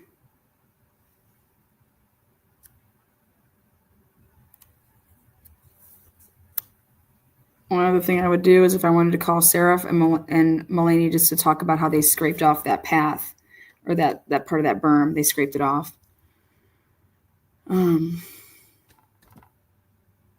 Neither one of them. Yep. Nope. Didn't hear. I hit him. None of that. They both had reports and show how basic it was. You would have noted something like that in your report, right? I mean, like that you're a cop. That's what you do. You investigate.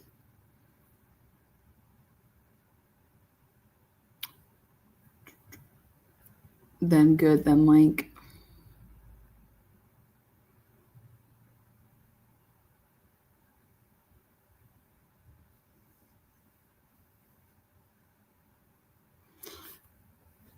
Yeah, that's what I would do. Let's see how right I am. It's a curb. It's a curb. It's a berm. It's a curb. Thank you so much. Where are we at, Karen? Woo! $999.99. Woo!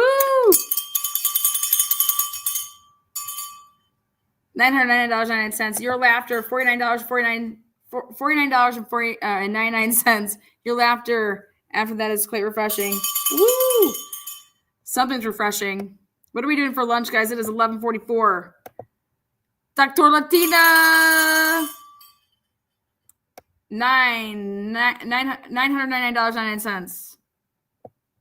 That's where Latina's listening. She's like, wait, what? I pressed that button? Read my feed when I was told I can't do it.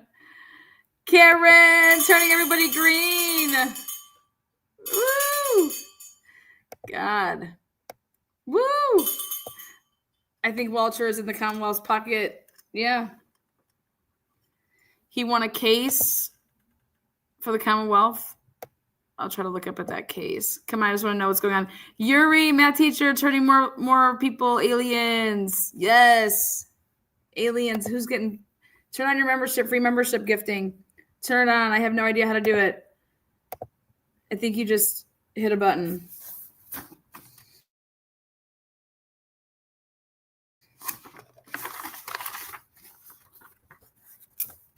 Okay, so I go Seraph, Mulaney, Good, Lank,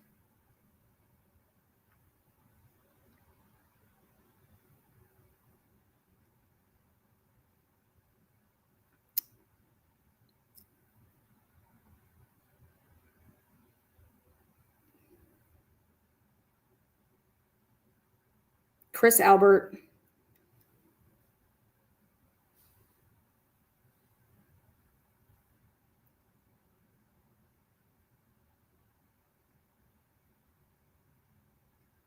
Julie Albert,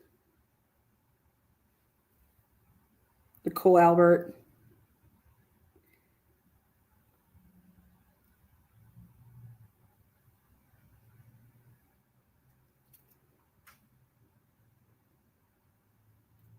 Caitlin Albert, Tristan Morris.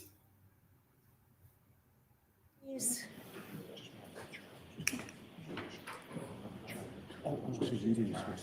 Gotcha. Thank you.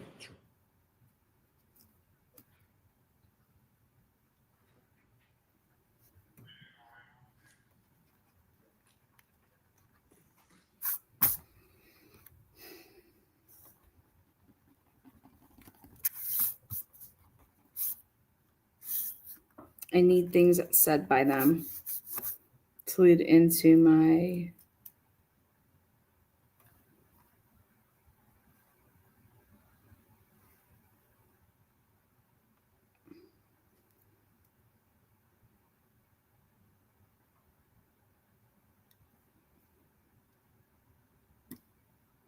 You know who's in a great position? Dude, Alan Jackson.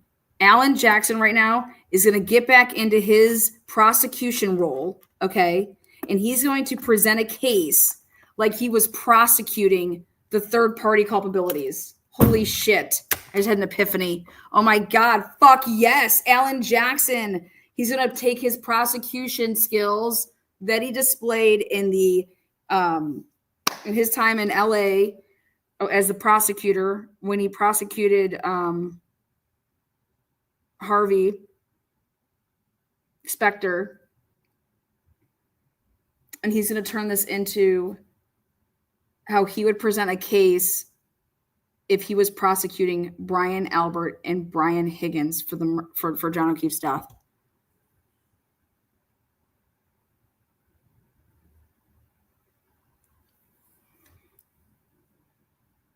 Clear the bingo sheets. Yes, clear them up. Oh, boom. You couldn't ask. Karen Reed is just literally, this team has come together like you wouldn't believe.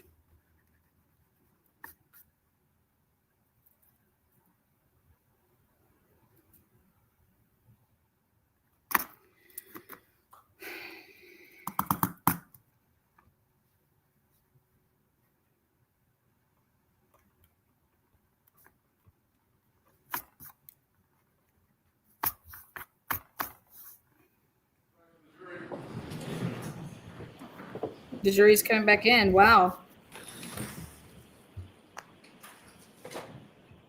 The question is, when do you use Derek Ellington? Fuck, Derek Ellington is going to have to go before Brian Albert.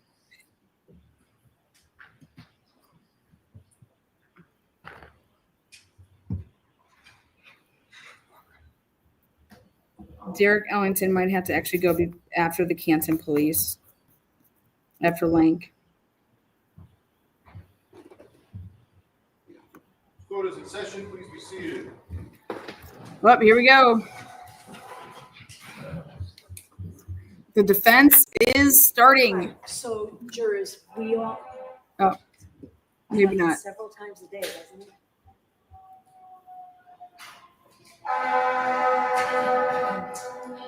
it?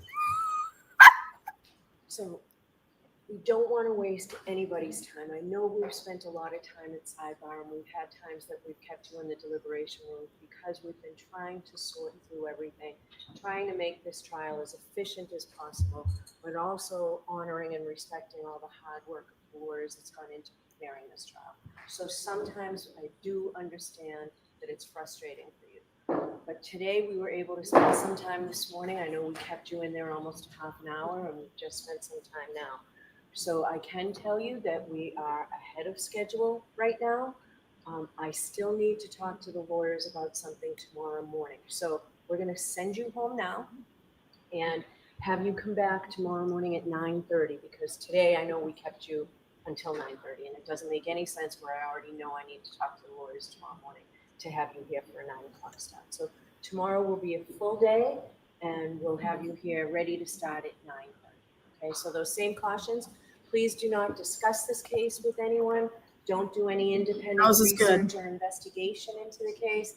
If you happen to see, hear, or read anything about the case, please disregard it and let us know. And also, please continue to be careful with your social media use. So we'll see you tomorrow. Rise for the jury. Okay, so hang tight, everybody. It's not done for us. They're sorting something out here because they can ask for a directed verdict. They can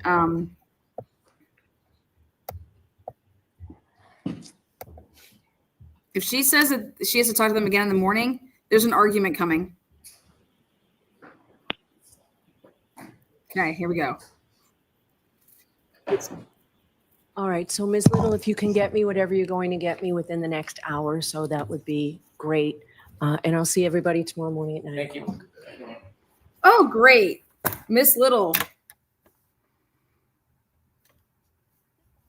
God, they're concocting something.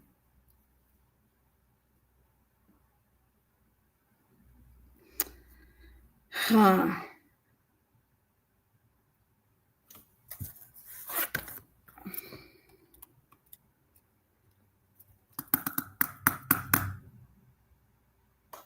Somebody asked me if I saw a comment. I don't know.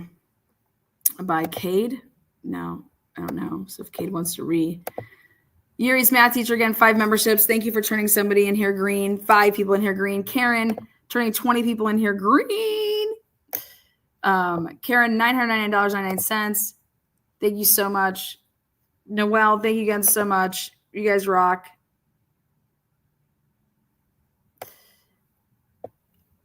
Dr. Latina, shake it, girl. You better have a tan. $99.99. Thank you again so much. Noelle turned 5 people earlier. Noelle, another $19.99. How many people got turned green today? 30 people? 30 green men? So that means tomorrow morning, defense is starting. What are we thinking? Scott says, Karen Reed doing these interviews may just put her behind bars. Well, we'll see. We'll see. It was me, Lana. Look up at the case. Oh, look that case up. Okay. I will look up the case. What the fuck are they doing over there? Oh, premieres in 20 minutes.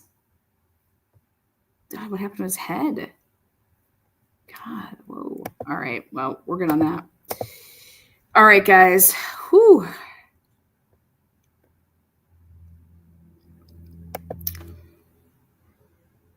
Reasonable doubt.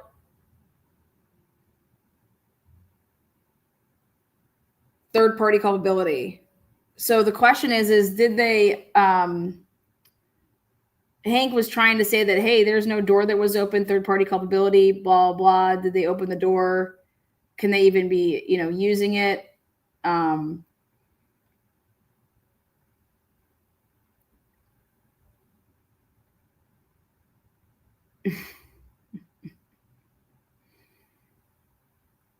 If they have to create it through their case in chief, okay? If they have to create it through their case in chief, then that would change. That would affect your order, no doubt. And then you would know depending on what you have to play it in a certain way so that you can develop that.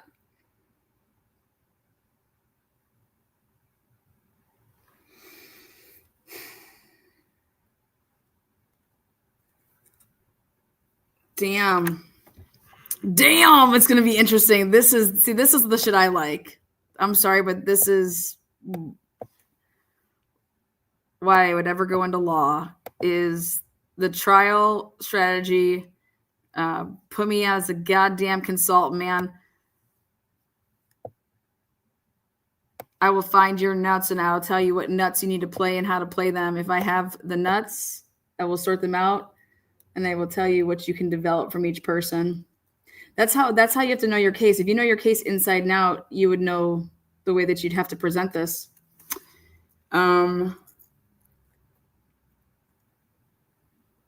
Little's getting her something. Interesting. Okay. Guys, I'm fucking jacked for this shit. Woo! God, love it. It's like fucking game 7, Jordan game 6 coming at you tomorrow. The defense has the ball. What are they going to do? Woo, God. In that case, Lana, go to number 19. Okay, I will.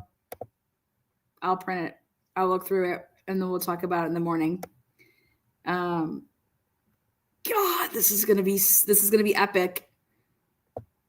Literally, Karen Reed's life is in her own hands here. Literally, like you can never ask for a better situation if you are a defendant. We're like, sometimes you don't get that. Karen Reed literally has. She calls the shots. She's calling the shots. Trust me, she's leaning on them heavily. But if she's saying, "Oh, can we do this? What about this?" Or like, Is Karen Reed considering testifying? Is that even on the whiteboard? I pulled out my whiteboard. We're going to use it tomorrow morning. We're going to whiteboard it out. I just cleared it all off. I had a ton of stuff on there from another case.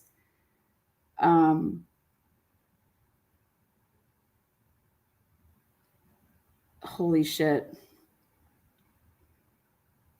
If I'm Karen Reed, do I testify?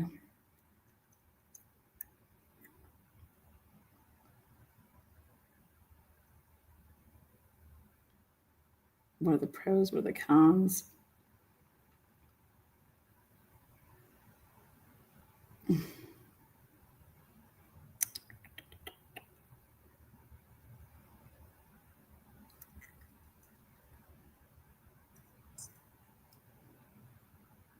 Would it help? Do you think the jury wants to hear from her? They're younger. Older people would definitely want to hear from Karen Reed. Younger people, no. Like, older people are all set in the old ways. Well, if you were innocent, you'd be screaming it from the rooftops. Well, she was screaming it from the rooftops. She was talking to every fucking reporter that would listen to her. Gosh. Oh, Higgins is definitely getting called.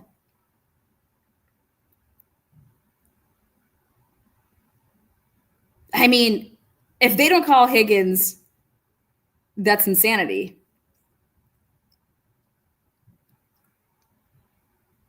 Again, though, you have to develop it.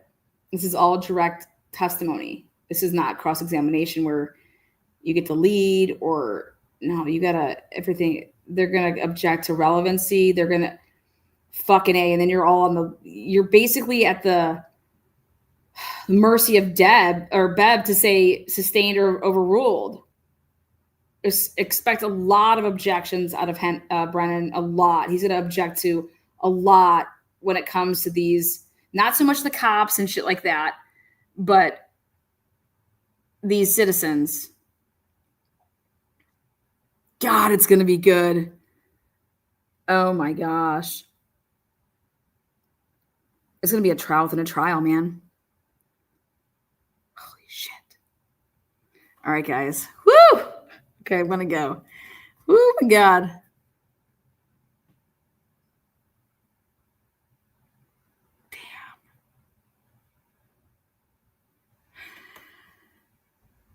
All right, I'll be live later.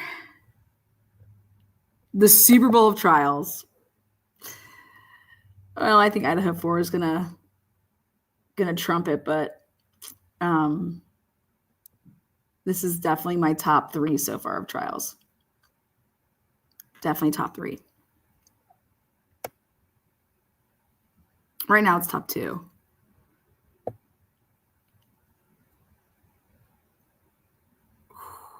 All right, guys. See you tomorrow. The calm before the storm.